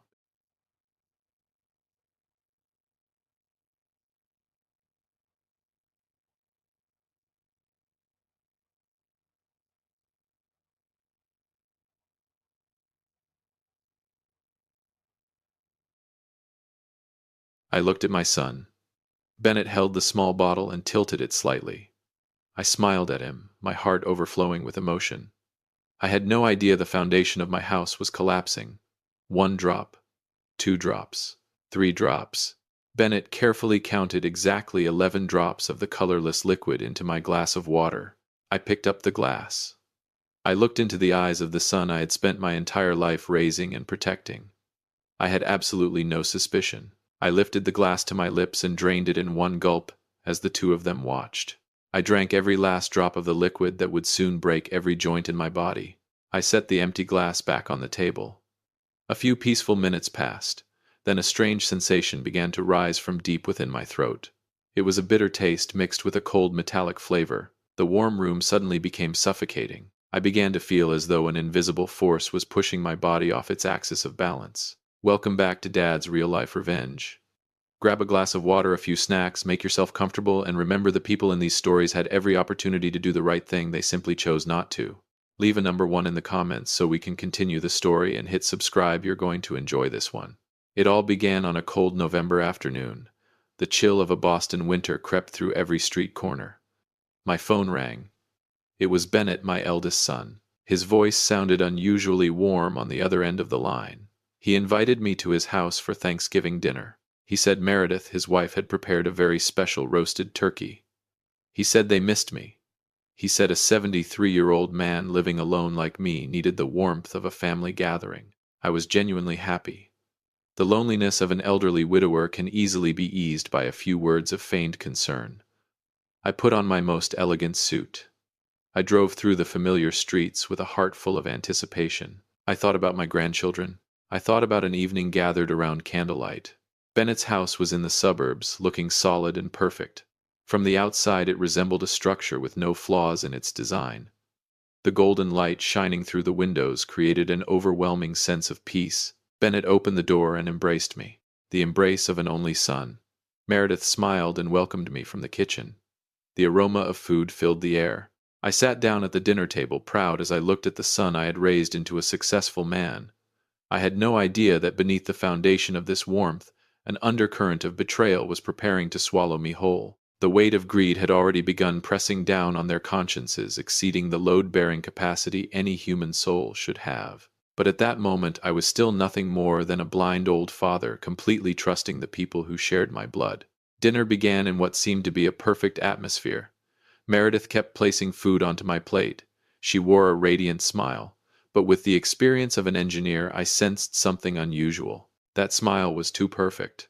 It resembled a glossy coat of paint deliberately covering a severe structural crack underneath. Bennett sat across from me. He asked about my health with excessive concern. I told him that lately I had been suffering from headaches and insomnia because of the changing weather. Bennett and Meredith exchanged a glance for a brief second. It was a very quick look, but it carried hidden meaning. The psychological load within the room suddenly shifted. My instincts sounded a small warning alarm, but a father's love immediately silenced it. I felt happy that my son still remembered and cared about my ailments. After the main course plates were cleared away, Meredith stood and walked into the kitchen. She returned carrying a glass of warm water. Bennett opened a small brown bottle that had been sitting on the table. He looked at me with the gentlest expression he could muster. He said it was a premium dietary supplement imported from Europe, a herbal remedy designed to detoxify the body, improve memory, and help elderly people sleep better. Meredith placed the glass of water in front of me. The nature of deception is always wrapped in a coating of sweetness. She urged me to drink it immediately while the water was still warm, so the supplement would work at its best. Their eagerness resembled a scaffold system, straining to support an enormous lie. But because of my happiness, because I trusted my son's concern for me, I drank every drop. Strange sensations immediately began appearing throughout my body. The metallic taste in my mouth grew stronger and stronger. It felt like touching your tongue to a rusted steel bar in the rain. My throat became as dry as a desert. The spasms began in the muscles of my neck and quickly spread down into my chest. I tried to take a deep breath, but my chest felt tightly constricted. As a structural engineer, I understood the principles of force equilibrium very well. When a building stands firm, every force acting upon it counterbalances another. But at that moment, the mechanical system inside my body was breaking down. My balance had shifted, even though the room itself remained perfectly still. I stared directly at Bennett and Meredith. Everything, before my eyes, began to blur. The straight lines of the wooden cabinet, the edges of the dining table, and the window frame suddenly warped into grotesque curves. I blinked repeatedly, trying to bring everything back into focus. But it was useless. Gravity seemed to be pulling me forcefully to one side. Meredith asked if I was all right in a voice filled with concern. Yet her eyes remained remarkably calm. The contrast sent a chill through me. I tried to move my arm to support my head. My shoulder joint felt as though it were filled with hardened cement. I realized that the signals traveling from my brain to my muscles were delayed by a few beats. It was like a blueprint suffering from a catastrophic error at the very first stage of data entry. Bennett rose from his chair and came to my side. He placed a hand on my shoulder. A touch that should have brought comfort now felt as cold as ice. He told me the herbal supplement was beginning to work, flushing toxins from my body. He advised me to close my eyes and rest right where I was. My reason began fighting desperately against the exhaustion closing in around me. This was not ordinary drowsiness caused by old age. This was a deliberate assault on my nervous system.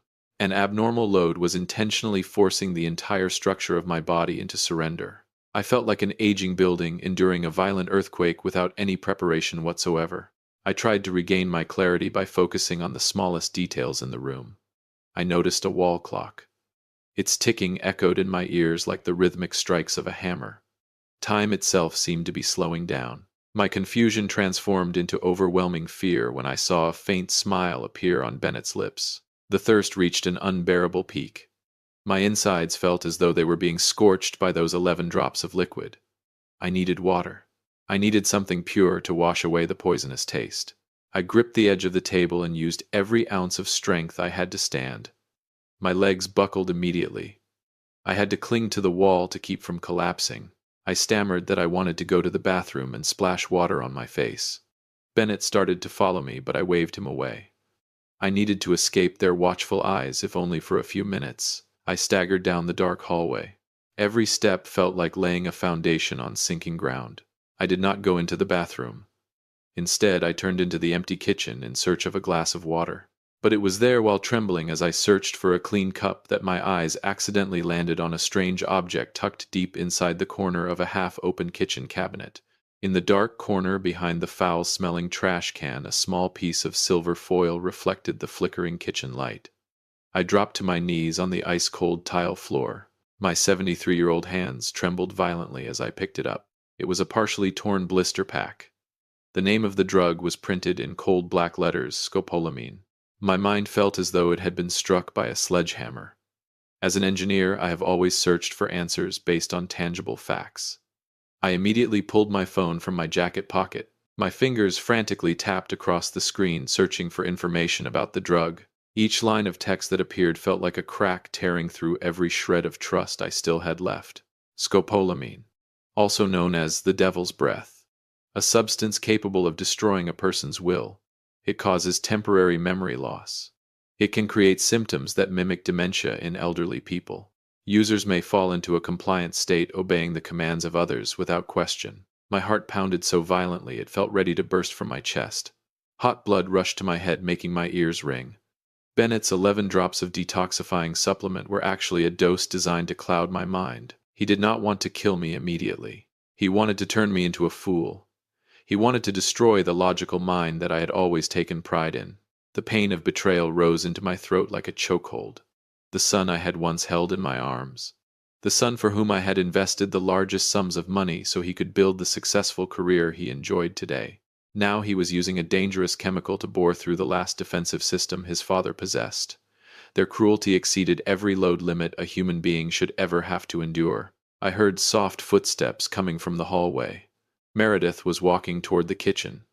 I quickly slipped the blister pack into my pocket, turned off my phone screen, and leaned against the sink. I grabbed a glass and filled it with water to the brim, pretending I had just finished drinking it. Meredith stepped into the kitchen, her eyes sweeping quickly across the room. In a syrupy voice, she asked why I had been in there so long. I forced the muscles in my face to relax. I rubbed my eyes and pretended to look confused, like a man beginning to lose his awareness. I mumbled a few meaningless words about forgetting where the bathroom was. A cold calmness began to settle over my mind. The fear had vanished, replaced by the terrifying clarity of an engineer standing before a structure on the verge of collapse. I had to return to the dining table. I had to face those two criminals and discover how large the blueprint of their crime truly was. I leaned on Meredith's arm as she helped me back to the dining room. The moment Bennett saw me, he stood with a satisfied smile. He pulled out my chair and guided me into it, but as soon as I settled into my seat and glanced toward the blue folder tucked beneath his open laptop, I realized this conspiracy involved far more than a few bottles of drugs. I sat back down in the wooden chair at the head of the dining table. My mind was still buzzing from the effects of the scopolamine, but the adrenaline surging through my bloodstream had given me just enough clarity to stay alert. I began playing the role of a confused old man. I let my shoulders slump. I deliberately allowed my eyes to become vacant, staring blankly into empty space. Bennett and Meredith watched me closely. Their sense of triumph showed in every small gesture. Bennett pushed his laptop aside. He opened the blue folder I had noticed earlier. The part of me that had spent a lifetime finding flaws in structural designs sprang into action. I glanced quickly at the words printed across the cover page. It was a legal guardianship agreement and a full asset transfer document. So this was the true load they intended to place upon my life. They did not merely want control of my mind. They wanted to swallow the entire $4 million estate I had spent a lifetime building. This house, my savings accounts, and every one of my investment funds, everything had already been mapped out along a path leading directly into Bennett's name. Bennett leaned forward.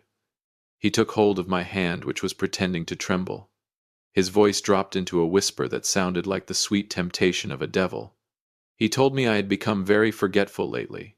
He reminded me about the time I supposedly forgot to turn off the gas stove the previous week. It was an outright lie. But at that moment he was trying to transform that lie into a solid architectural truth within my mind. He said he had already prepared a few documents to help manage my assets and protect me from unnecessary complications. Meredith uncapped a pen and placed it into my hand. She pointed toward the blank signature line at the bottom of the document. Their coordination was as smooth as two gears inside a crushing machine. They believed I had fallen completely into their trap. They believed those 11 drops of poison had shattered the last defensive capability of a 73-year-old engineer. I held the pen. At that moment, it felt heavier than a steel beam. The rage inside me swelled until it nearly choked me. I wanted to leap to my feet. I wanted to throw the glass of water directly into my son's face. But I knew I could not. Physically, I was at a disadvantage. If I revealed my hand now, they might resort to even harsher measures. A structure that hopes to withstand a storm must have a foundation flexible enough to absorb the impact. I needed patience. I needed more evidence. I deliberately dropped the pen onto the floor. I mumbled a few incoherent words about being tired and wanting to sleep immediately. I told Bennett that I would sign the papers tomorrow when my mind was clearer. A flash of disappointment mixed with suspicion crossed his eyes. But seeing my unsteady posture and pale face, he finally closed the folder. He helped me down the hallway and settled me into the guest bedroom on the first floor. The moment the bedroom door closed and their footsteps faded away, I opened my eyes in the darkness. A chilling coldness settled over me. I pulled out my phone, preparing to contact the only person I could trust for help. But the instant the screen lit up, an automatic notification appeared, freezing me in place. This was not merely a conspiracy involving Bennett and Meredith. The list of people helping strip away the load-bearing walls of my life contained another name, as well a person I never would have suspected. The phone screen cast a faint blue glow across the dark room. A notification from my linked bank account appeared in sharp detail. It was a withdrawal order scheduled to be executed the following morning. The approval signature did not belong solely to Bennett. There was another authorized signature attached to it, Conrad's. Conrad, my younger brother, the Uncle Bennett had always respected and admired. I gripped the edge of the bed with both hands to keep myself from collapsing.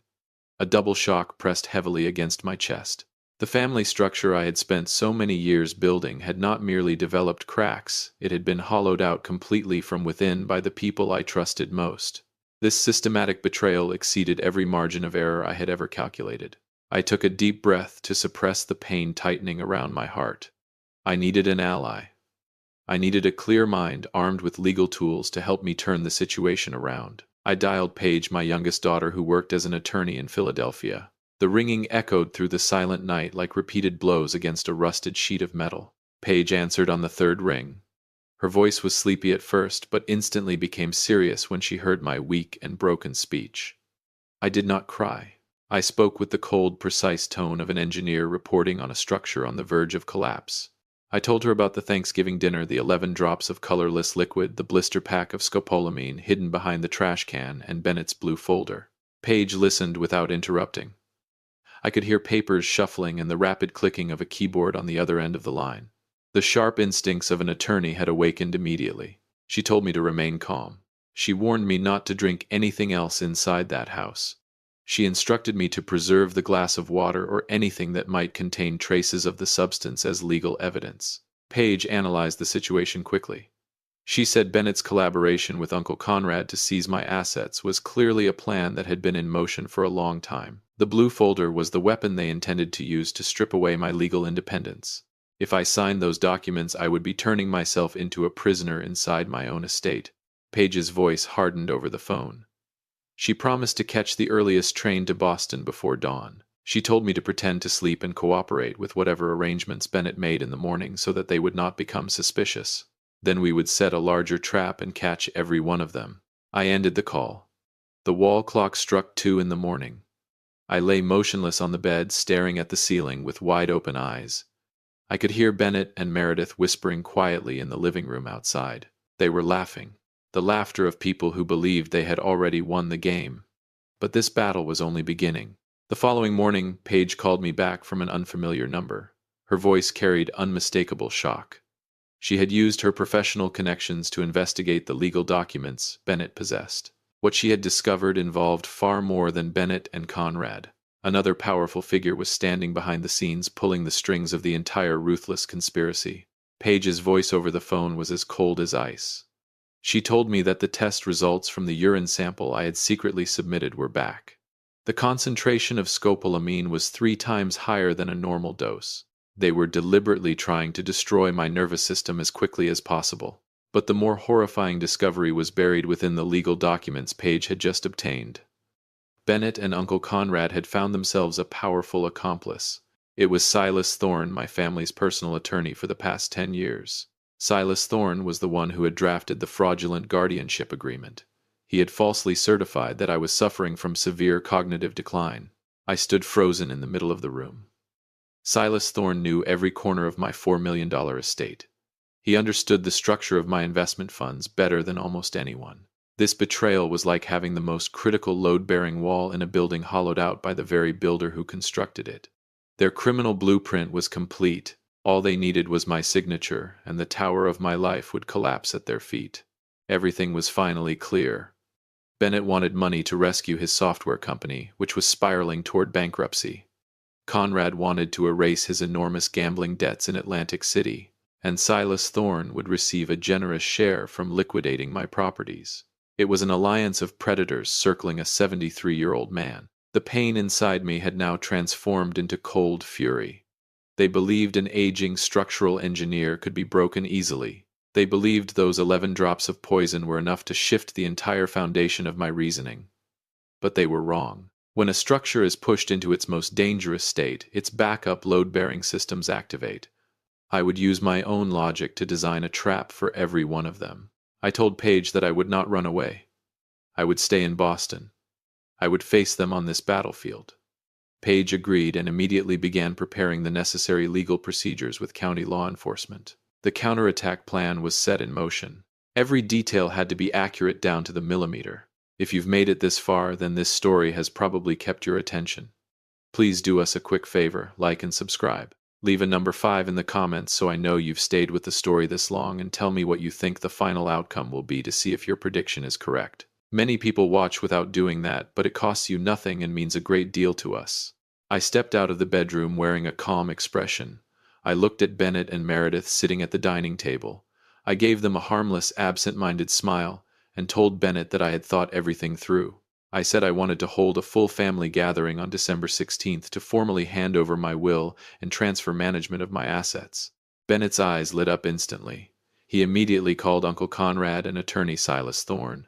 They had no idea that December 16th would not be the day they received $4 million. It would be the day the domino effect of their punishment began. To prepare for December 16th, I needed irrefutable evidence. Proof that could not be broken apart by any legal loophole. 2 days after the Thanksgiving dinner, I secretly met with Dr. Allister. He was one of Boston's leading experts in neurology. I underwent an independent cognitive assessment that lasted 3 hours. I answered every logic question. I performed complex structural calculations right in front of him. The results of my blood tests were also documented. They showed that the concentration of scopolamine in my body was steadily decreasing. Dr. Allister signed the final report. Gideon Vance was fully alert and mentally competent. This document became the reinforced concrete support beam that would allow me to withstand every false accusation from the corrupt attorney Silas Thorne. Time passed quickly until December 16th arrived. At exactly 10 o'clock in the morning, my home on Newbury Street welcomed several special guests. Bennett and Meredith arrived first. They carried a basket of fruit and wore their usual artificial smiles. Next came Conrad, my own younger brother. Finally, Silas Thorne arrived carrying a polished leather briefcase that contained the fateful contract. They sat around my oak desk. The atmosphere in the room was suffocatingly tense. The tension hid beneath layers of false pleasantries and polite inquiries. I glanced at the 3 traitors. The weight of their greed was pushing them directly into a trap that an old engineer had already prepared. Silas Thorne cleared his throat. He removed the blue folder and placed it on the desk. In a professional tone, he explained that because of my declining health, transferring guardianship authority to Bennett and Conrad was the most appropriate solution. Bennett pushed a fountain pen toward me. His hand trembled slightly. Not from fear, but from excitement at being so close to a $4 million fortune. I picked up the pen. I looked directly into Bennett's eyes. The room became so quiet that Meredith's anxious breathing could be heard. Outside the window, heavy snow had begun to fall. I knew that behind the large wardrobe inside my office, 2 county police officers had already been positioned by Paige, along with professional recording equipment. Beneath the desk, my phone was connected to a live call with Paige. I lowered the pen toward the signature line. Bennett leaned forward, unable to take his eyes off the tip of the pen. Just 1 more millimeter and their performance would reach its finale. But the instant the pen touched the paper, I suddenly stopped. I looked up, stared directly at Silas Thorne, and asked a single question. The smiles on the faces of all 3 people sitting across from me vanished instantly. I asked him which page contained the supplemental clause regarding the liquidation of the Back Bay properties. The attorney's face changed color for a split second. He had never expected an old man who was supposedly suffering from cognitive decline to ask such a precise question. Bennett immediately jumped in to answer for him. He told me I did not need to concern myself with such minor details. He urged me to sign quickly so we could all go to lunch. His impatience revealed the largest crack yet in the structure of their deception. I smiled, the cold smile of an engineer who had just discovered the failure point of a building. I set the pen down on the desk. The small sound echoed through the room like thunder. I looked directly at the 3 people sitting across from me. Then I told them that I would not be signing anything. Conrad shot to his feet. He slammed his hand on the desk and shouted that I had lost my mind, that I needed to be committed to a psychiatric institution immediately. Silas Thorne rose as well, using legal threats in an attempt to intimidate me. At that exact moment, the large wardrobe door burst open. 2 police officers stepped out, holding recording equipment. Simultaneously, the office door swung wide open. Paige entered carrying a thick stack of documents. Her arrival was like a massive steel beam crashing down and shattering the entire tower of lies they had spent so long constructing. Paige threw the file onto the desk. Inside was Dr. Allister's independent cognitive evaluation. There were blood test results showing the presence of scopolamine. Most important of all, there was a recording of the entire conversation that had just taken place, along with testimony from a real estate broker whom Paige had tracked down. The moment Bennett saw the officers, every trace of color drained from his face. He collapsed into the wooden chair. Meredith stood beside him, trembling violently, no longer able to maintain her usual appearance of elegance and control. One of the officers stepped forward and pulled out a pair of handcuffs. The dry metallic clink echoed through the room. Bennett immediately broke down in tears. He rushed toward me and fell to his knees. Grabbing the leg of my pants, he begged for forgiveness. Through sobs, he confessed that overwhelming business debts had driven him to take desperate measures. In a broken voice, he admitted that he believed I was old anyway, and that the money would eventually belong to him. I looked down at my only son. My heart no longer hurt. It had turned completely to stone. Greed had hollowed out every trace of humanity within him. I pulled my leg away without hesitation. The emotional weight I once carried for him had finally dropped to zero. Justice had to be based on facts and evidence. There was no room for weakness. The officers handcuffed Bennett and Uncle Conrad. The sight of Bennett being arrested inside the very house he had intended to steal was stark and brutal. Silas Thorne was escorted away as well, his face gray as ashes. The 3 traders were led outside to the waiting patrol cars beneath the heavy falling snow. The dark play had finally come to an end with the complete collapse of those responsible. The house returned to its familiar silence. But as I stood by the window, watching the police vehicles disappear around the corner of Newbury Street, Paige walked over and handed me a sealed envelope. One of the officers had given it to her moments before leaving. What lay inside that envelope stunned me once again. It revealed just how deep this conspiracy truly went. Inside that envelope was a copy of the call logs recovered from Bennett's phone. It turned out they had been planning this scheme for an entire year. The plan had been calculated down to every day and every week. But a blueprint that is flawed at its foundation can never stand forever. 3 months later, the trial took place at the Boston County Courthouse. I sat in the witness stand with my back perfectly straight. I watched Bennett, Meredith, and Uncle Conrad standing before the court. With the ironclad evidence gathered by Paige and the police, no excuse could save them. Their scheme to strip away my assets cost them their freedom. Bennett and Uncle Conrad each received 5-year prison sentences for aggravated assault and fraud. Meredith was sentenced to 3 years in prison as an active accomplice. The corrupt attorney Silas Thorne was permanently disbarred and sentenced to 6 years behind bars. Justice was carried out completely and fairly. After the trial, Paige and I walked along Newbury Street. The winter snow had melted away, replaced by the warmth of early spring sunlight. We stopped at a familiar restaurant and enjoyed lobster rolls together. I looked at my daughter, the only person who had stood beside me and helped gather every broken piece to rebuild my life. I realized that during the fiercest storms, the true pillars of your life will always reveal themselves and stand ready to protect you. My story is an expensive lesson about greed and family bonds. In life, we often spend enormous amounts of time building material success. We work hard to make everything appear impressive and secure. Yet we forget to inspect the moral foundations of the people around us. The most dangerous betrayals always begin with the smallest cracks, ones we overlook because of blind trust. It has been a pleasure having you join Dad's real-life revenge through the end of this story. Become part of our community by liking and subscribing to enjoy more compelling and dramatic family-centered stories. And as always, thank you for being a part of this space. Justice is not only about punishment, it is about clarity. Never underestimate what you have built or the people you have raised. Stay vigilant and protect yourself before the entire structure comes crashing down.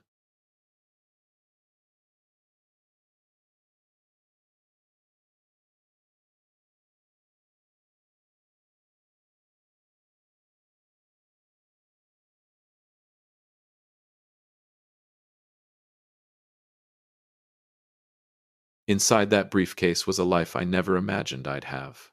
At 68, I suddenly became richer than any wild dream I'd ever had. And today I thought I was going to change my daughter's entire world. Or at least that's what I believed. Welcome back to Dad's Real Life Revenge. I'm James. I'm 68 years old. For over 42 years, I made a living hauling 40-ton loads of steel across the darkest roads in North America. These hands are covered in calluses. My back aches whenever the weather turns. I'm used to counting every last coin just to fill up the tank, but today everything is different. Hit subscribe and drop a 9 in the comments for the $9 million you're about to hear about, and let's begin. I'm walking down the street toward Claire's house. It feels strange. I'm not driving my old truck. I'm wearing a worn-out hoodie from the 1990s, faded and frayed at the shoulders. I look like nothing more than a retired old man struggling to get by on a pension. But under my arm, the cream-colored briefcase feels heavy. Not because it's filled with bricks, but because it holds something enormous, $9 million. It's the inheritance from Raymond, my late brother. He spent his entire life deep in the northern mines. He never had children. And now all that money belongs to me, a worn-out old truck driver. I glance at my reflection in the window of a parked car. A hardened face. Tired eyes but burning with a plan. I wanted to give this to Claire. My daughter has struggled far too much. I wanted to see the look of shock in her eyes. I wanted to free her from the constant weight of making ends meet. I stop at her front door. My heartbeat is louder than a diesel engine. I'm about to knock. I'm about to pull her into a hug and tell her our lives are about to change. But then I hear voices from inside. The window is slightly open. Lucas, my son-in-law, is speaking. He's talking about me. Not with concern, not with care, not with love for his aging father-in-law. He calls me a burden, a weight on their little family. He talks about sending me away somewhere so their lives can be easier, less complicated. My steps freeze. A cold rush runs down my spine, colder than any blizzard I ever drove through in the Yukon. I tighten my grip on the handle of the briefcase. $9 million sits quietly inside, waiting to be given or waiting to become a weapon. I take a deep breath. The smell of asphalt mixes with the scent of money. I had imagined all of us stepping into a new chapter together, no more worrying about food bills, survival. I had even included him in that future. I treated him like a son. But he has no idea what he just lost. The money is only part of it. The love I had for him was worth far more, and that love died the moment I heard those words come out of Lucas's mouth. I don't knock. Not yet. I stand there in silence, listening to every insult spilling from the man I was about to help. Each word is like a hammer, driving the final nail into what little patience I had left. I look at the cream-colored briefcase again. It's no longer a gift. It's a trap. And I'm the one setting the bait. After everything he said, even talking about putting me in a nursing home to take my valuable piece of land, Claire stayed silent. That silence hurt more than Lucas's words ever could. My daughter didn't object. She seemed to be considering it. She looked exhausted, tired of taking care of an old man she believed was broke. My chest tightened. I looked down at my hands, scarred from fixing engines and freezing nights from years spent away from home just to send money back so she could grow up, go to school, have a future. And this was what it all came to. Lucas began laying out his plan. First, he'd prepare a set of documents labeled as health insurance papers to trick me into signing. If I hadn't heard this with my own ears, I would have signed without a second thought. I loved that family. I never once imagined they would deceive me. But luck was on my side. I heard everything, along with the words, I'm old, senile, outdated, dependent. So Lucas wanted my little bungalow. A few $100,000 from selling off my memories cheap, fool. If he had waited just a little longer, he could have had an empire worth millions. I don't know if that's my luck or his misfortune. But in the end, people who don't love their family, who disrespect, who betray their own parents, they deserve exactly what's coming to them. I took a deep breath. The air tasted bitter with humiliation. I stepped back, then another step. I made sure my footsteps were silent.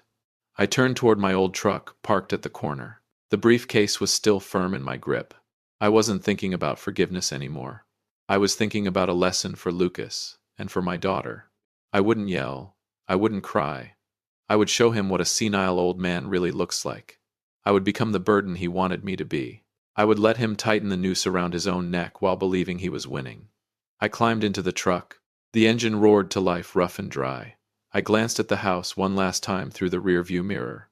This war wouldn't be fought with fists. I would use the one thing Lucas believed: I didn't have patience. And $9 million to burn down everything he had built on lies and greed. Just wait. This revenge will unfold in a way he could never imagine. Because once this old truck driver shifts gears, he doesn't stop until his enemy is crushed beneath the wheels. I sat still inside the cabin of my old truck. The cramped space reeked of engine oil and stale cigarettes. My hands rested on the steering wheel, trembling, not from fear, but from a cold rage. Colder than black ice on a midnight highway, the kind you never see, the kind that can send 40 tons of steel off a cliff in a single blink. I stared at the house through the windshield. The living room lights were still on. Lucas was still in there, laughing at the misery he had planned for me. He called me a burden. He wanted to toss me into a nursing home like a broken toy. His words kept replaying in my head like a misfiring engine, dry, jarring, painful. I glanced at the passenger seat. The cream-colored briefcase sat there. All I had to do was walk in and open it. Lucas would drop to his knees. He'd kiss my boots, beg for forgiveness, beg for a scrap of that money. But no, that would be too easy. A man like Lucas doesn't deserve a quick ending. I took a deep breath. The air inside the cabin felt heavy. I thought back to those long overnight hauls, the times I kept control when the truck started sliding down a steep grade. Rule number 1, never panic. Rule number 2, turn your weakness into your opponent's trap. Lucas thinks I'm a senile old man, a washed-up trucker with a gut and an empty head. Fine. I'll give him exactly what he wants to see. He wants a weak old sheep. I'll wear the wool. But beneath it is a wolf that's crossed thousands of miles of storm and steel. I felt something shift inside me. The pain of betrayal faded, replaced by cold calculation. I wouldn't just take back what's mine. I'd take everything he values. I'd tear down his pride, crush his arrogance, watch him fall to the bottom with nothing to hold on to. I reached for my old phone. The screen was cracked, but it still worked. I needed an ally. Someone who could see through the numbers Lucas thought he had buried. I started the engine. It roared to life like a declaration of war. I backed out of the street and drove off without looking back. Night began to fall. The city lights flickered on. But in my mind, there was only one target. A plan had already taken shape, precise and dangerous, like moving explosives through a dark tunnel. Lucas thinks he's the hunter. He has no idea he's already in the sights of a veteran driver. I'll let him enjoy his victory a little longer. I'll let him sign the deals he thinks are wins. What he doesn't know is that every signature is another brick in the prison he's building for himself. This revenge isn't just for me. It's for 42 years of sweat on the open road. And it starts with one phone call. The call that will uncover the darkest secrets of my dear son-in-law. Are you ready to see what happens when a predator becomes the prey? The next 3 weeks were the finest performance of my life. Even a top Hollywood actor couldn't have played a senile old man better than I did. I started wearing my oldest, most worn-out sweaters. I let my beard grow scruffy. I put on a confused look like the world was moving too fast for me to keep up. Every morning I went to Claire and Lucas's house. I didn't bring the cream-colored briefcase anymore. I hid it carefully beneath the floor of my truck. Instead, I carried a plastic bag with a few cheap cereal boxes. I pretended my hands were shaking when I poured coffee. I let milk spill onto the table. I wanted Lucas to see a man falling apart, a real burden. And Lucas swallowed the bait. He started looking at me with that condescending expression. He didn't even bother hiding the contempt in his eyes anymore. Every time I asked how to use the TV remote or how to search on Google, he would sigh. He looked at me like a worn-out tire, something ready to be thrown away. "Lucas, what does this green button do?" I asked, in a weak, trembling voice, fumbling with his tablet. He snatched it out of my hands, growling at me not to touch things I didn't understand. What he didn't know was that when he turned his back, I had already watched how he entered his passcode. I remembered every movement. I started complaining about the price of milk going up. I muttered about my pension not being enough to cover medication. I wanted him to believe I was broke. I wanted him to believe that little bungalow was the last thing I had. And he believed it. He began pushing Claire, talking about protecting my future by managing my assets for me. He used polished words like safety and healthcare. But I knew what he really wanted. The deed. He started inviting me to staged family dinners. He would serve me food with the face of a saint playing the devoted son-in-law in front of Claire. But under the table he kicked my leg whenever I accidentally mentioned old memories. He wanted me silent. He wanted me to fade away into forgetfulness. I looked at Lucas. He looked so confident, like a wolf grinning at an old sheep. What he didn't know, this sheep was recording everything. Every time I pretended to fall asleep on the sofa, I was listening to his secret phone calls. He was drowning in debt, playing a dangerous financial game. And he thought I was his escape card. The contrast was almost laughable.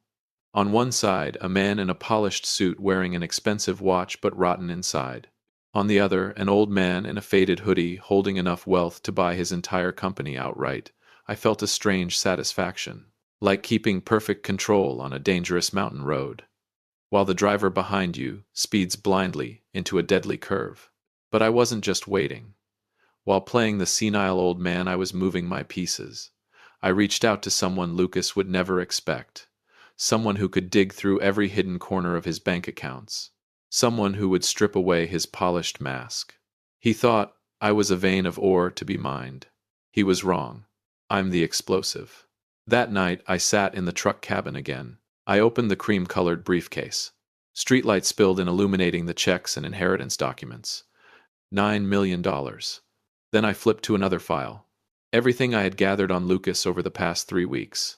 Numbers don't lie. And what I found in his email was far worse than him trying to steal my house. A secret big enough to send him to prison immediately.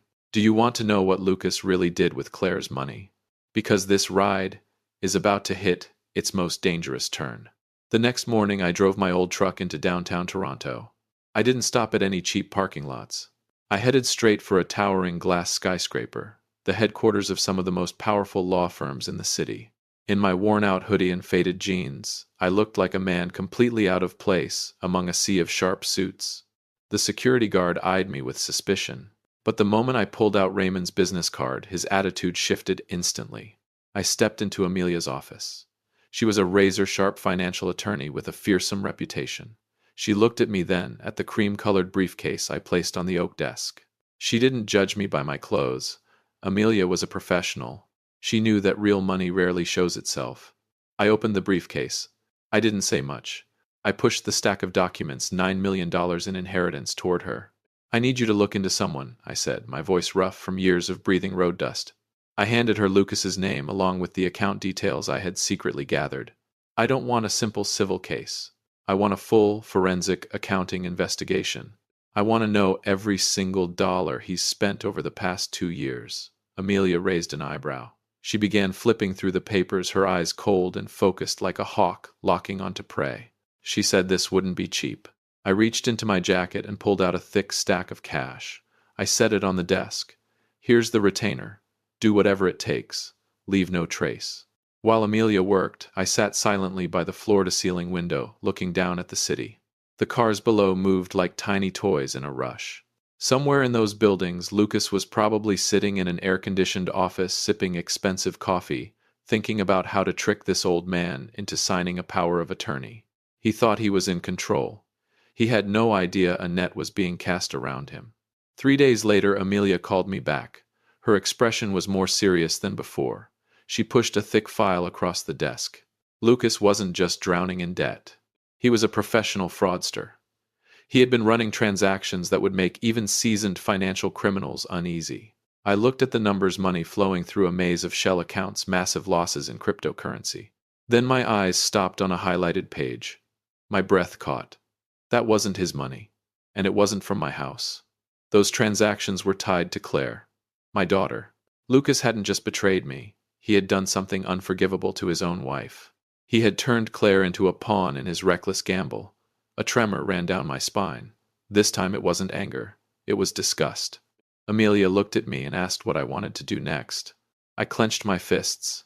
I could feel the weight of 42 years on the road pressing into these hands. I couldn't let Claire be dragged into the abyss with him. But I also couldn't reveal my plan too soon. I stood up, picked up the cream-colored briefcase, thanked Amelia, and walked out. My plan had just gained a new chapter, a darker one. Lucas thought he was hunting down a senile old man to take a small house. He had no idea he had just stepped on a landmine. If you've made it this far, do us a quick favor, hit subscribe. A lot of people watch without doing it, and it costs you nothing, but it means everything to us. Can you guess what Lucas did using Claire's name? The truth is far worse than a simple scam. And I, James, will make him pay for every forged signature. I returned to Amelia's office. The room was so quiet I could hear the ticking of the wall clock. She slid a thick file toward me and looked at me with sympathy. A look I didn't want.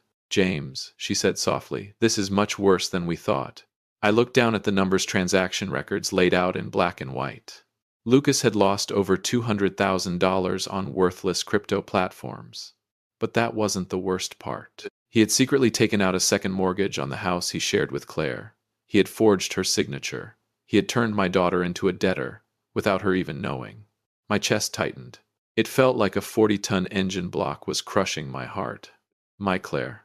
She had always been proud of her independence. She loved him, trusted him blindly.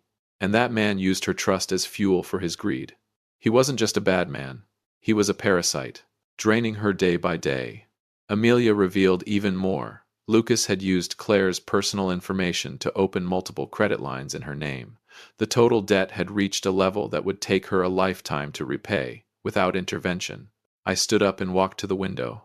Toronto moved on below, fast and indifferent. But in my eyes everything had turned gray. And then it hit me. I was wrong. I thought Claire was part of Lucas's plan. I was angry at her silence. But now I understood. Claire wasn't the enemy. She was a hostage. A hostage in her own marriage. A cold resolve settled over me. This was no longer about money. This was a rescue. I had to pull my daughter out of the wreckage Lucas created. But I had to do it the right way. If I simply gave her money, Lucas would burn through it again. No. I had to cut this cancer out, at the root. I turned back to Amelia and spoke in a firm, unshakable voice. I wanted every piece of evidence prepared, every forged signature, every fraudulent transaction.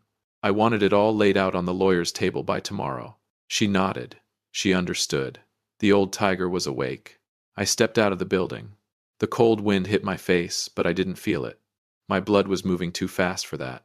I drove straight to Claire's house. Lucas was standing in the front yard talking on the phone, a cigar in his other hand. He looked relaxed, confident. He still believed he was the smartest man in the room. He waved at me with that familiar fake smile. "You're back, Dad," I smiled back. The smile of a senile old man, but behind my eyes was a deadly mountain road. I was shifting gears. I was preparing for the final impact. I walked inside and saw Claire sitting in the kitchen. She looked exhausted, dark circles under her eyes. I wanted to hold her. I wanted to tell her I'm here. I've got this. But I held back. The act had to continue, just a little longer. That night, I lay in the small room at my daughter's house. I listened to Lucas laughing in the next room, celebrating, thinking he was about to take my bungalow. He had no idea. By tomorrow, his life would collapse like a sand castle in a storm. Do you know what it feels like when a con man realizes he picked the wrong target? The worst truth about Lucas was still sitting inside that cream-colored briefcase, and Judgment Day was coming. The next morning I invited Lucas to lunch. I chose one of the most expensive steakhouses in the city. He was surprised, but then he smirked. He thought the old man wanted one last good meal before being sent off to a nursing home. I wore my dusty old hoodie again, stained with years on the road. I even limped slightly on purpose. I wanted him to see a man falling apart. Lucas arrived 15 minutes late. Tailored suit, an Omega watch worth $9,000 on his wrist, a shiny toy bought with my daughter's tears, and debt. He sat down across from me. No concern. No small talk. He placed a stack of documents on the table. "Dad, we need to settle this once and for all," he said, his tone dripping with superiority. He slid the power of attorney toward me. "Just sign here. Claire and I will take care of everything. We'll find you a good place to stay. You're not in any shape to handle that house anymore." He looked at me like outdated inventory. Something to be cleared out. I picked up the paper, letting my hands tremble just like the script demanded. I stared at the lines, then back at him.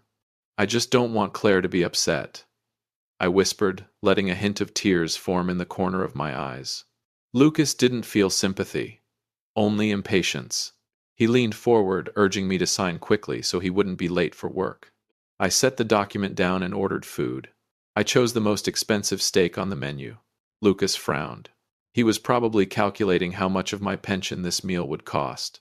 But then he shrugged it off. He figured the house would be his soon anyway. Throughout the meal, I complained about my back pain. I talked about those endless winter hauls. I played the role of a man worn down in both body and mind. Lucas grinned with satisfaction. He started bragging about his grand crypto ventures, how he'd be a millionaire any day now. I nodded eagerly like a child listening to a fairy tale. When the bill came, I fumbled through my pockets, pretending I couldn't find my wallet. I dropped a few coins onto the floor. Lucas sighed in irritation and pulled out his black credit card to pay. He had no idea that card was opened using Claire's identity. He was spending borrowed money to maintain his illusion. I watched him sign the receipt. His hand was steady, confident. But I had already seen the cracks. I had seen the fear hiding beneath that polished surface, the fear of a man about to be crushed by debt. I smiled, a quiet smile he mistook for submission. "All right, Lucas," I said as we stood up. "This afternoon we'll go to your lawyer's office. I'll sign everything." His eyes lit up. He immediately pulled out his phone and called his lawyer to prepare the meeting. He thought he had finally landed the big fish. I stepped out of the restaurant. The midday sun hit my eyes. I looked at Lucas's shiny Audi parked by the curb, then at my old truck in the distance. One was built on lies, the other on truth. The real battle would begin in 2 hours. I had prepared 2 briefcases. The cream one held the future. The yellow one held hell. Lucas thought this afternoon would change his life. He was right, just not the way he imagined. As we got into the car to head to the law office, I saw Lucas texting someone. "It's done." The old man took the bait. I simply fastened my seatbelt. I could feel the silence before the storm. Do you know what happens when a con man walks into a lawyer's office and finds the police already waiting? The door to the truth was about to open, and it would grind Lucas into dust.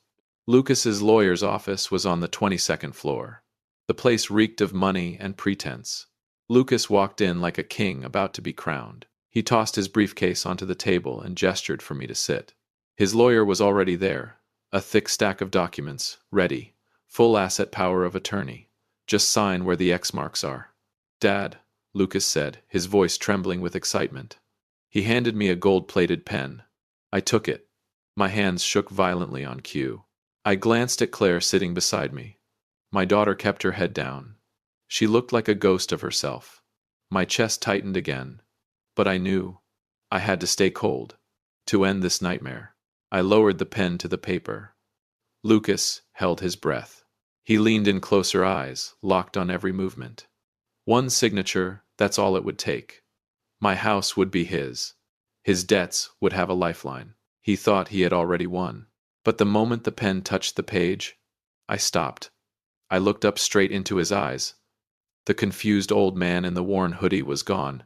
My gaze was sharp now, like a trucker, staring down a hijacker on a dark highway. "Lucas, are you sure you want me to sign this?" I asked, my voice low and steady. He froze. The smile vanished from his face. He tried to recover. "What are you talking about? Just sign it so we can go," he snapped, irritation creeping in. Greed had made him careless. Right then, the meeting room door swung open. Not a secretary with tea. Amelia walked in, followed by two older men in black suits. One was a forensic accountant, the other, an inspector from the Economic Crimes Unit. Lucas's face drained of color. "What the hell is this?" he shouted, turning to his lawyer, who looked just as pale. Amelia stepped forward and placed a yellow briefcase on the table right next to Lucas's documents. "This contains evidence of forged signatures, financial fraud, and money laundering through shell accounts," she said clearly. I set the pen down and stood up. No limp, no trembling. I stood tall, solid, unshaken. I looked at Lucas the way a driver looks at debris on the highway. "You really thought I was just a stupid old trucker," I said. "I've driven millions of miles. I've seen every kind of scammer there is. But you made one fatal mistake." I leaned in slightly. "You went after my daughter." Claire lifted her head. She looked at me, then at the documents on the table. Tears began to fall. Lucas lunged toward the yellow briefcase, but the inspector stepped in and stopped him. Everything unraveled in seconds. His confidence shattered.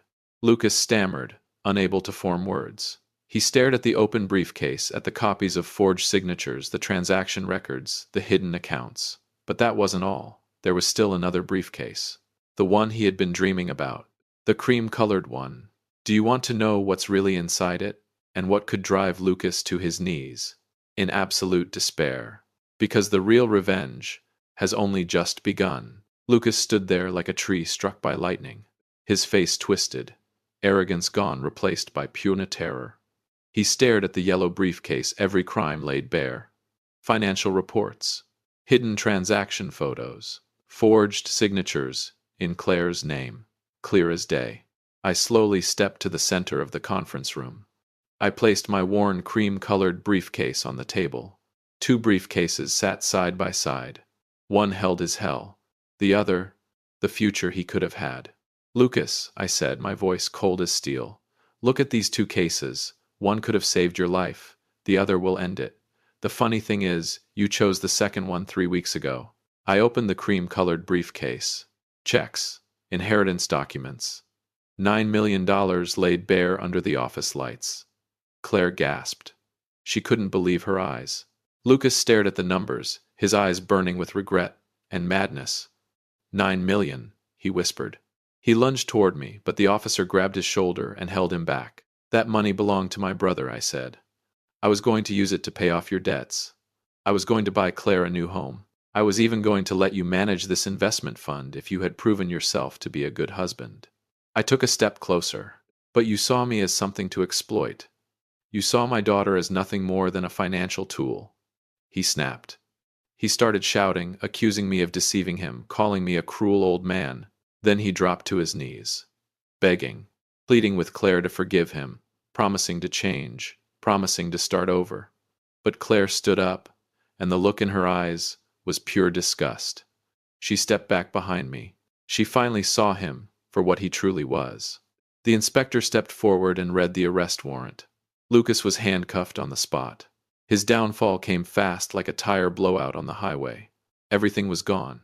His fake empire exposed. His family shattered. His freedom over. I stood there watching them escort him down the glass hallway. He kept mumbling about the $9 million, still mourning the fortune he lost, not the wife he betrayed. A greedy man stays greedy. I turned and pulled Claire into my arms. She broke down, sobbing against my chest.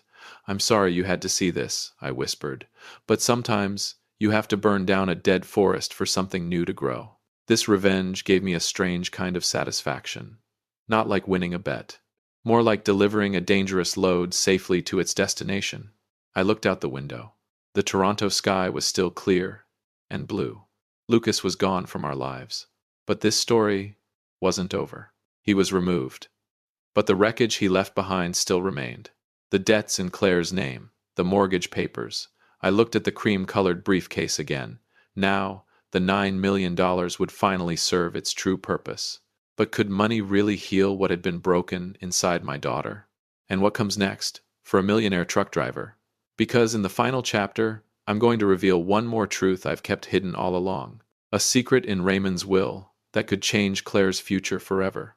Let's take this ride to the very last mile. We left the glass building as the sun began to set. The city lights flickered on one by one. Claire sat quietly in my truck. She didn't say a word. She stared out the window, her eyes still red, but the fear was gone. I started the engine. The familiar diesel rumble filled the cabin. "Don't worry about the debts, Claire," I said, taking her trembling hand. "I used the cream-colored briefcase to clean up everything Lucas left behind. The mortgages are cleared.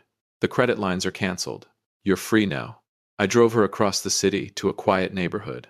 I stopped in front of a small house with lavender flowers blooming in the yard. "This is yours." I placed a new key in her hand. "No debt. No lies. This is where you start over and chase your dream of writing." Claire looked at me and broke down again. But this time, they were tears of relief. She finally understood.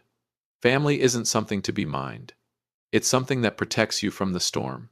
Raymond's $9 million had finally been used the right way. It wasn't just money. It was a lifeline. I watched my daughter step into her new home. A new chapter had begun. As for me, I'd returned to the road. I didn't need fancy suits or polished offices. I'm still James, an old truck driver in a worn hoodie drinking cheap coffee. He got the lesson he deserved. Money is just paper. Family is the real treasure. I shifted gears. The truck rolled forward onto the open highway. Ahead of me stretched an endless road. And I had just delivered the most important load of my life. In the end, money is only something you hold in your hands. Family is the only treasure that truly matters. You've just reached the end of this story with Dad's real-life revenge. If you think this ending was worth it, hit like and share it. Help spread the lesson about loyalty, family, and justice. Don't forget to subscribe and join our community for more powerful real-life stories. But here's the thing. When I reopened Raymond's will tonight, I found something unexpected. A final clause. One I've never told anyone about. It mentioned a piece of land up north. And it seems Lucas wasn't the only one watching my family. This journey isn't over yet. Do you want to know who's been waiting in the shadows? I'll see you in the next story.